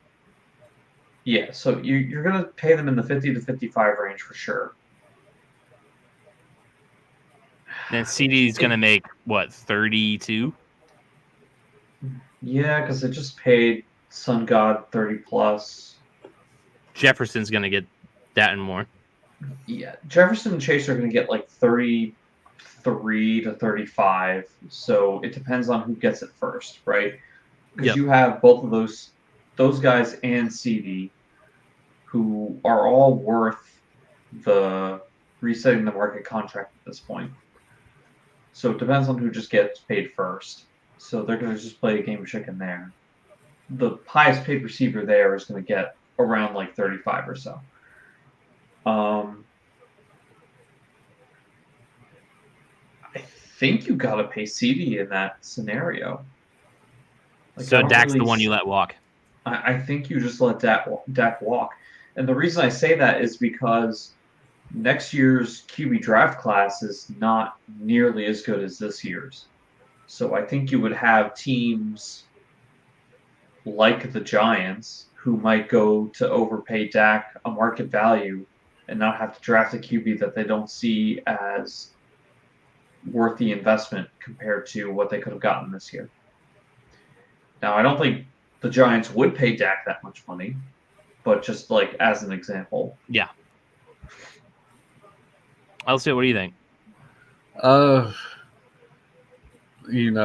was quick to kind of formulate my answer. Then I thought on it, went back and forth. But overall, I agree. You have to pay Micah Parsons, no question. He's your first priority. And I would pay CD too because, how do I say this without sounding like a Dak hater? I think it's easier to find a quarterback as good as Dak Prescott than it is to find a receiver as good as CeeDee Lamb. Or an edge rusher as good as Micah Parsons. That's fair. That too. So not so NFL related breaking news, but I guess Eminem is coming out with an album. Oh boy, that seems appropriate. He titles it the tweet is titled "The Death of Slim Shady Coup de Grace Summer 2024." Oh, that's going to be terrible based on the name. I'm sorry. There's a video that comes with it. I'm not sure what this is about. I'll check it out, obviously, but it's just it's 2024. We've moved past the need for Eminem. Don't we all agree? Yeah. Even Fonz is like, I'll take him or I won't. Darius Robinson going to the Cardinals at 27. Another edge rusher. Proud of him. I believe Darius Robinson is an edge rusher. Am I lying? Yes, I believe so. I forgot that Arizona had Houston's pick as well. Yep. So now we got Buffalo. Keon Coleman spot. We got Buffalo. We got Dallas, Baltimore, San Fran, KC. You're going to get a bunch of receivers going at the end of the draft here. Yeah. Whether it's Coleman, Worthy, McConkey, Leggett, Mitchell.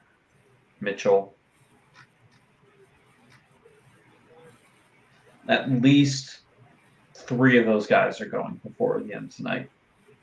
If I had to guess for sure. Now. Absolutely. The team that I think is probably the least likely to take one is San Francisco, because if they truly believe that they're going to get a deal done with Ayuk.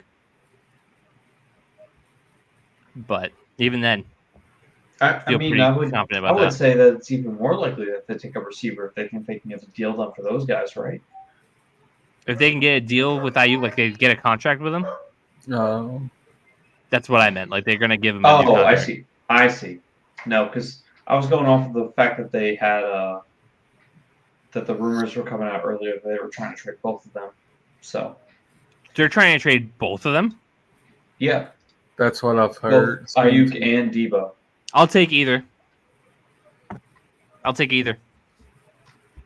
Ooh, that's interesting though. If you had to pick one, would you prefer Ayuk or Debo?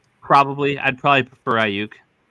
But I'm not saying no to Debo. It's either you take Ayuk and pay him, or you take Debo and his current contract. That's true. Because Debo got his extension already. Yep. I saw a tweet that suggested that in talks about Ayuk, teams were asking the 49ers about Debo, so some teams might be more interested in Debo Samuel. It depends on what his contract is and if you can restructure it. Yeah, I was going to say it could just be contract related.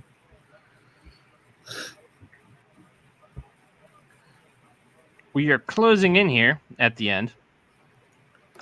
No new picks yet. They're just now getting around to the Buccaneers pick and then the Darius Robinson pick for Arizona. Apparently, JPA football considers him a D lineman. So I'll pull up this comment again. I was wrong. Not an edge rusher. God, I wish I could keep that comment until tomorrow. Hopefully Malik comes back and tells me I'm wrong. Fairly loosely related to the draft, but I saw a video and apparently the Vikings front office laughed on camera at the Eagles when they took Jalen Reagor over Justin Jefferson. Wouldn't you? Yeah, I would. Now Jalen Reagor's a Patriots legend. Yeah. Drake May's best weapon. God. Our wide receiver room is atrocious. Yeah, I think it'll get better before this draft ends, though, even if just a little. The Buffalo Bills are trading the 28th pick. Oh, are they trading out of the first? I am not sure. It just says the Bills are trading. I feel like they have to be. That's intriguing. Unless Dallas likes something and they want to jump up a spot because somebody's bidding with them. Could. No. Or the Ravens want to get their choice of a wide receiver before the run starts.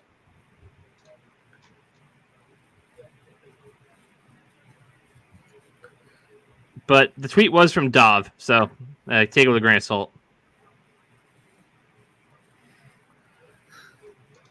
Come on. Ian Rappaport just now getting around to Darius Robinson. I wonder if they tell him he's not allowed to leak picks because he works for the NFL. Probably. Still nothing on that trade. Thanks, Dov. Yeah, we're proud to know about the trade, but not know what's going on with it. He does great work. He also does great work of stalking Jennifer Lawrence.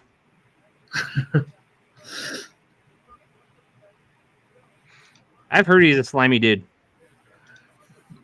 I saw the most hilarious thing from 30 minutes ago. Someone tweeted, the Packers are guaranteed either Terry and Arnold or Cooper DeShawn if they want one. I bet that person was pretty mad when the Lions went up and got him. Yeah. And Cooper still hasn't gone. Kool-Aid still hasn't gone.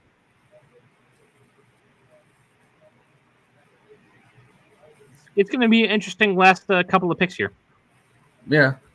Before we sign off and get some much-needed rest before tomorrow. Day one's always draining. It is. I was not expecting this to... It's been a long time since I've live streamed. It's been a long time. Even just sitting and watching the draft, like the first round, is tiring. Dude, I think I expunged all my energy after pick 3. Like, it's just now I'm just a zombie trying to get through. You're not used to picking that high, so... No. I'll have to, before I go to bed tonight, I'll have to get my reaction and clip it, and then post it in draft chat.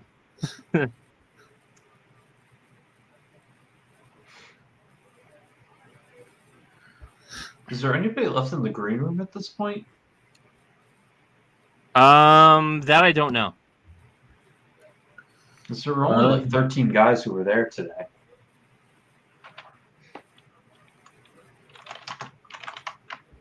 Which players are at the NFL draft?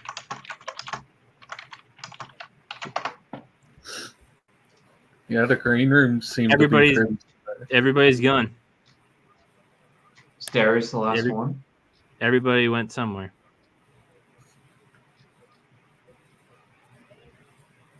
Wonder if more people come tomorrow. No, they wouldn't do that. No? I think they invited less people to the green room after Will Levis got a fool made out of him on national TV because of the false hype. Yeah. Yeah, that's sure.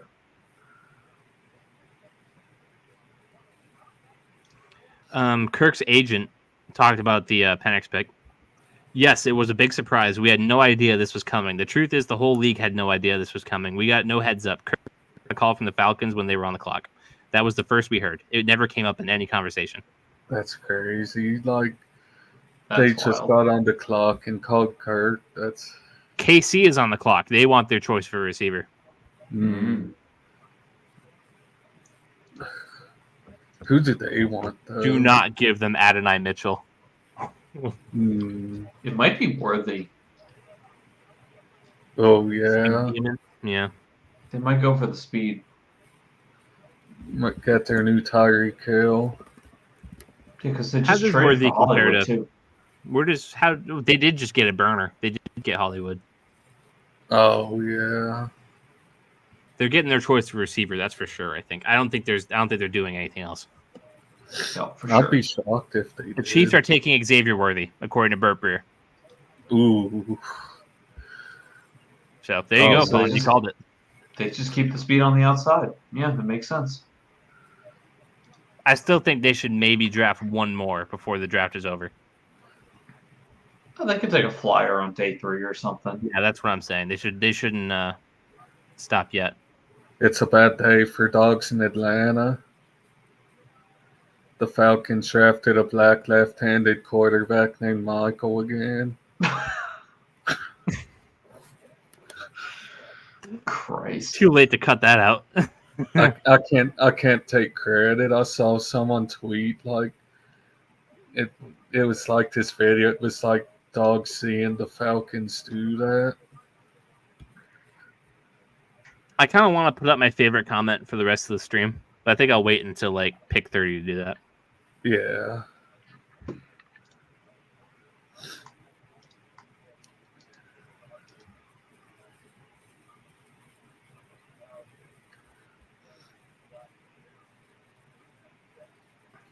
So we sit here and we wait. You guys want to know the compensation? Yeah. The Bills give up 28, 133, and 248. The Chiefs get 32, 95, or they give up. Yeah, the Chiefs give up 32, 95, and 221. Fair enough. So they gave him 95 to jump 4 spots. They gained an extra like 4th rounder maybe, and then they swap picks in the 7th. I was gonna say, is that more expensive than what the Lions gave up to trade up? I'm not sure. I mean, it technically was a couple more picks, but it seems like a little bit of an overpay compared to the other trade. But I mean, it's not like wildly overpaying. So, damn Elsio, that quote you said about Drake May being the only quarterback to meet with media after losses. Yeah. Elliot Wolf said that. Yeah. Elliot Wolf said that. He understands what it means to be a leader. And then somebody replies, "Oh Jesus, we hired Kevin Costner."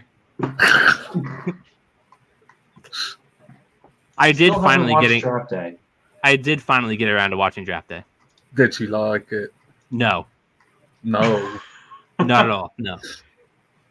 I feel like all I've heard is it's objectively not a good movie, but you still have to watch it just because it's a cult. It's a cult favorite. Yeah, it's like a cultural event. As a sports fan, you have to have seen it. I'll get to it eventually. But it's not the greatest movie. I don't think it's trash, but... All right, so now we got Dallas on the clock. Johnny Newton's still on the board. That would be a problem. That would be... They could go get Savondre Sweat and just lean into the allegations that they just draft criminals. Apparently, when Saban was at Bama, he said they wanted to get Quinion Mitchell out of the portal, but Mitchell would not enter the portal. So if that says anything. He's loyal. Oh, there's a kid in a Commander's jersey just smacked the crap out of a kid in a Mac Jones jersey. Just behind the scenes. Just behind Schefter. He just got decked. And the kid was like a foot shorter than him. That's what you get for wearing a Mac Jones jersey. I certainly haven't done that. There's no photo evidence of me doing that. That kid just hated Mac Jones, I guess. I hate Mac Jones too. It's okay.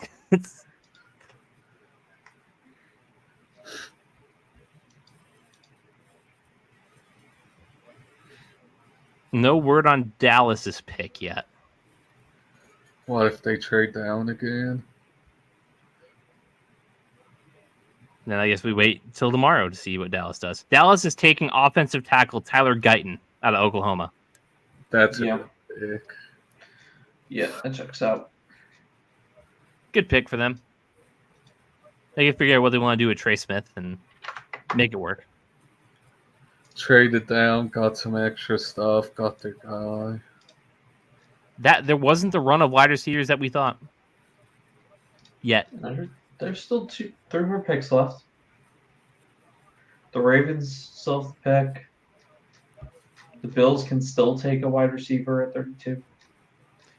Listen, man, if Adonai Mitchell is there at 34, it might be hard to contain myself. You could have the Panthers or Pats trade up to go grab somebody like that, too. I can't imagine the pop. That would happen if y'all traded up to 31 ahead of the Bills to take Adonai Mitchell.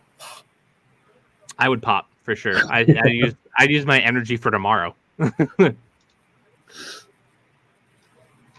I should probably do one more plug before the night's over. Monk's 29 for Guyton. Interesting. For those of you still watching, thank you for watching. It is 11:30 at night tonight. Make sure you like the page, subscribe to the YouTube channel, put on the notification bell. Join the group Foxboro Fanatics. Make sure you go like Steel City Beat if you're a Steelers fan. There wasn't many Steelers representation tonight. Kind of let Elsio down. Yeah. We'll maybe be here tomorrow. We'll see how we feel. Let's see if I can bring on anybody new. You guys have been great. Fonz, you've been in here for the back half of the draft, the most boring part of the draft, as some people might say, but you stuck in through like a trooper. We very much appreciate it. Also, you've been here from the start, helping me save my voice. And Trying. I believe the draft goes live at 7 o'clock tomorrow. Yes, sir. So if we do, we'll start a stream at 6:45. And yeah, we'll keep you posted on that end. But thank you all for watching to this point. We're getting close to the end. At the end of the draft, we'll run through all the picks again, really quick. Give you a quick list, some quick thoughts, and we'll call it a night here from day one of the NFL draft in Detroit, Michigan. And we'll see what comes after that. Boy, it's been a. Oh, somebody put up a 3-minute clip of what Bill Belichick said about Drake May, so I can just save that. Very cool. Something for you to dive into later. Oh yeah, before I pass out. With Xavier Worthy and Marquise Brown, the Chiefs got to have one of the fastest receiver rooms in the league now. It's right there with Miami. Yeah. Well, their speed comes from the running backs, not the receivers, typically. Because they got Hill, but they also have Achane and Mostert. We're still topping speed charts. Oh, yeah, that too. Yeah. Yeah. A lot of their speed has come from those two guys as well as the Hill. Chiefs might not need to take a wide receiver like I thought. They still got Rashee Rice. I kind of forgot about him. He might end up in jail. Yeah. he very well there's that small detail. He very well could. News I've been hearing about manhunts and all kinds of stuff. I thought Elsio was like, shit, he might just end up in jail. He's not wrong. He's facing some serious charges from the hit and run. I saw that the NFL will give him a multi-game suspension. He's absolutely getting suspended. At the league minimum, 2 games slap on the wrist for sure. But it's more than likely going to be like 4 or 6. Remember, Tom Brady got 4 games for allegedly deflating some footballs. Yeah, I'm not going to get into that here. It's been 10 years. I got to be over at this point. He got more than Ben Roethlisberger caught for crimes we won't speak about on here. Crimes he actually committed. I'm glad that you left the vulgarness out of that, LCO. I appreciate it. Yeah, crimes we won't speak about on here. And Brady got I more. did make a Deshaun Watson joke earlier today, so. And Brady got more games for deflating some footballs. Allegedly. And Ben allegedly deflated something. I had to get a little bit in there, just a touch. Yeah, because Big Ben's all about touch. It's late, people. It's late. It is. Let us have this.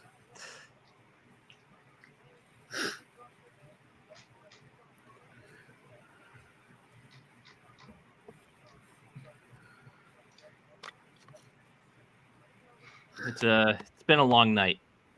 A good one. But admittedly a long one. It has, yeah. It's been a pretty tame draft as a whole. Like, we got enough surprises to keep it interesting. The trades picked up a little bit as we went. So we're waiting on the Ravens pick, then the Niners pick, and then the Bills pick? Is it the Bills at 32? Yeah, it's the Bills.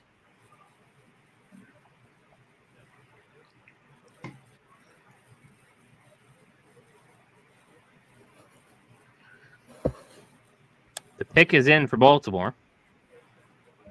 Mm. Twitter has not given me it yet. I think it's a wide receiver. I would imagine, yeah. I wouldn't be shocked if it's a corner or a tackle, but I think it's a wide receiver. That could be the case too, yeah. I would expect either wide receiver or tackle. This spot. Is Cooper DeJean going to fall out of the first round? Probably. The Ravens, I was right. The Ravens are taking a corner, Nate Wiggins. Ooh. I saw him mocked to the Ravens earlier today in a mock draft I watched. Interesting. Mm. I have seen that before too, but what does Ken think about this one? George Pickens would win. I don't think you ready for George Pickens versus Nate Wiggins 1-on-1? I don't think he was a huge fan of the Ravens taking a corner at 30. Steelers fans wanted Nate Wiggins at one point this offseason, so can't be too happy as a whole about that. God, I'm really glad I didn't go to the draft. Their view, but with Tristan, Brian, and Trent, it's bad. They are way, way, way in the back. Yeah, I noticed that. I'm good on that. Being in the middle of that crowd too, man. Wouldn't be able to do anything. Nope, could barely hear. Yeah.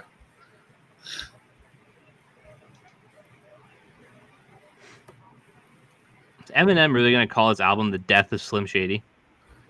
If so, it's going to be terrible. All right, so we have 2 picks for wide receivers. We did not get the run to end the draft, but we could get the setup for round 2. Yeah. So kind of a run, but with a huge break. It's about a 10-hour break, or no, not 10, like a 14-hour break. Just about, yeah. I'm not good at math. It's 11:30. I'm normally good at math, and it's still 11:30, so I wouldn't be good at it now.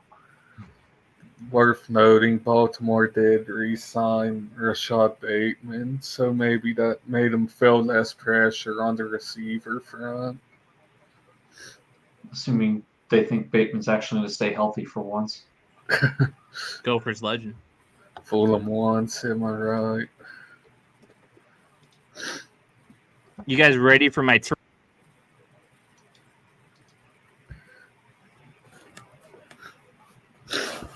You muted yourself at the end there, Caleb. Yeah, you did. Uh-oh. You are still muted, buddy. Yeah, you're me.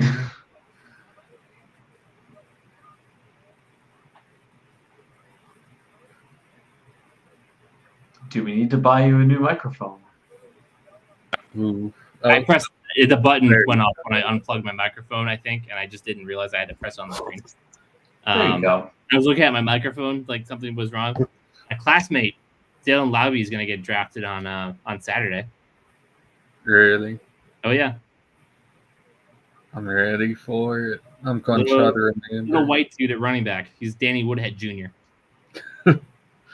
The league needs more of those for sure. Whatever happened to the old days of the white third down running back? My computer's not charging, but it's okay. We're almost over. Oh no, Ken likes the pick. Oh, good.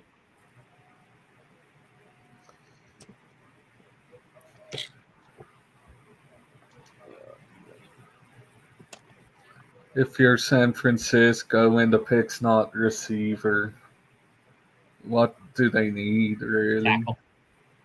Yeah. Right I don't know if they tackle. need anything defensively. Yeah, something on the offensive line, if I had to guess. Yeah. A sleeper could be Johnny Newton. I keep For throwing him some out reason, there. I The was Niners over. love themselves some D linemen. Who's For the some Niners center? reason- Could they take JPJ? They could, center? yeah. I'm not sure. For some reason, I was overrating San Fran's O-line in my head. I thought they were a really good unit. And then I remembered, not really as a whole. They got injured a lot. Outside of Trent, they really don't have many people on that line right now. And I guess McGlinchey, kind of, but I do like McGlinchey a bit. Like, he's not the greatest ever, but I do like him. so maybe they go someone on the interior.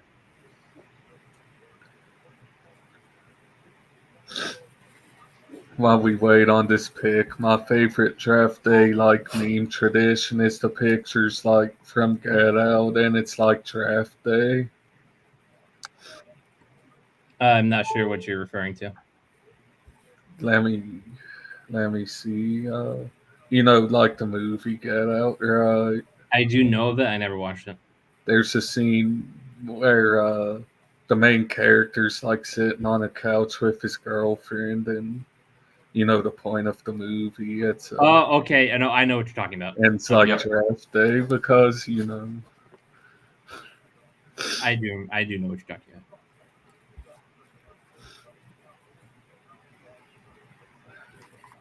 We got a last bit of viewers here with three, 4 people checking in before we close out for the night in the next 20 minutes or so. So We thank you all for appreciate checking in. Hopefully we see you tomorrow. Yeah. I'll be sure to get some good sleep before that. The Chargers have their second round pick, right? I don't know. I believe they do. I was wondering maybe we could see them trade up in here for a receiver if the window opens, because Herbert don't have anyone to throw to. Yeah, the Chargers have all their picks. His line can keep him upright all day, but no one's going to get open. So it's just going to be awkwardly standing there for 8 seconds waiting till we either runs or get sacked. 2.5 minutes left of the Niners being on the clock. And they're taking Cooper DeJean with the 31st pick. Ooh. That is That's interesting. tough. Yeah, that's tough. No tackles, no receivers. No. They go and get corner safety. I'd say it's a good pick. I can't name more than Travarius Ward in that secondary. But is Travarius Ward even there anymore? Is he? I think Sure. they have that one safety. He reminds me a little bit of a dollar store Troy Polamalu. Talona Hufanga. Yeah. Their corners aren't great. Travarius Ward, Demondre Lenore, Ambry Thomas, Isaac Yadam. Yeah, he'll help. Yeah. It's going to be a pretty stout defense for sure. And Tanner likes Cooper, so Niners fan approves. That's all you can ask for. And we wait on the Bills. Not Adonai Mitchell. I could see him being the Keon Coleman spot.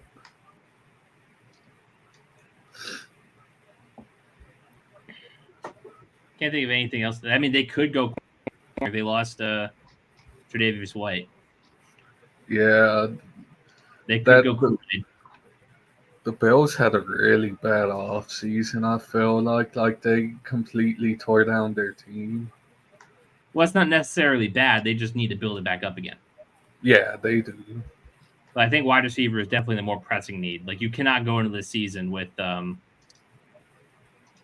Oh, wait, I was wrong. They're not taking Cooper DeJean. I was lied to. The Niners are taking Ricky Pearsall. Oh. So we did get the wide receiver after all. Not the one I was expecting. That's I had him more as a second rounder. I don't know anybody that mocked him into the first. I could be wrong, though. There were a couple.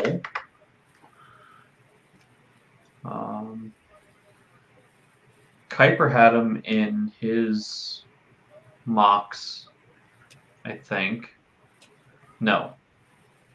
Not Kuiper. Sorry. One of the PFF guys had him.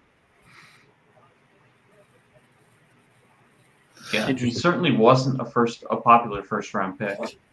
That's it's something. Who's he going to be replacing, though, Debo or Ayuk? Both. I'm not sure about Ricky's play style. Oh yeah, he's on the shorter side, so maybe a Debo replacement. Maybe. That's I was sold on the Cooper pick too, man. Yeah, me too. That's what I get for trusting Dov. So from now on, I'm not announcing it until somebody else has it. Yeah. I don't trust Dov. Not anymore. The Bills are trading back again. Good Lord. So but he's trading up for another wide receiver. Dov said that. Never mind. Dov said that. Oh. Yeah, we can't trust that. Pump the brakes. Made the mistake already. Now you're coming again.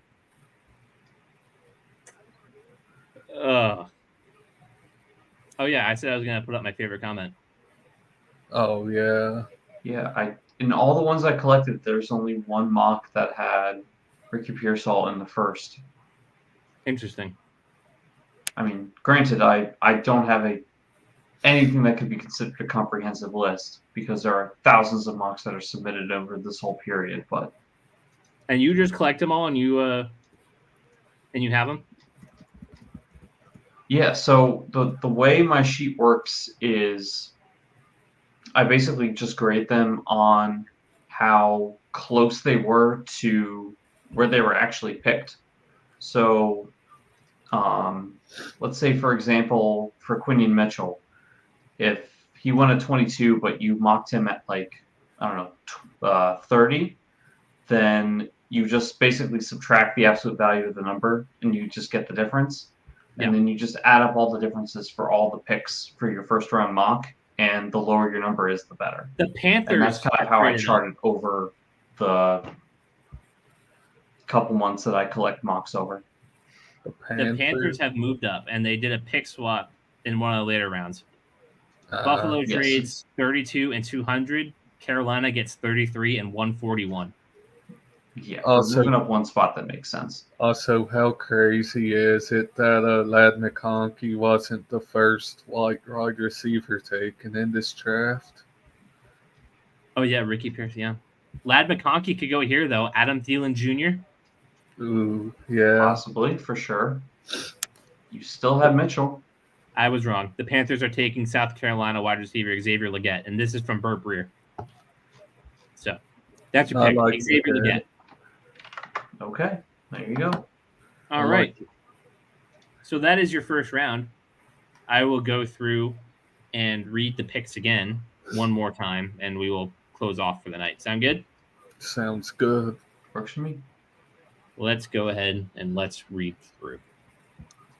With the number 1 overall pick, the Chicago Bears select Caleb Williams from USC. At number 2, the Washington Commanders select Jaden Daniels, quarterback out of LSU. Number 3, your New England Patriots select Drake May, quarterback, North Carolina. Number 3, new era in New England. It is the Mayflower era. It has landed in Foxboro.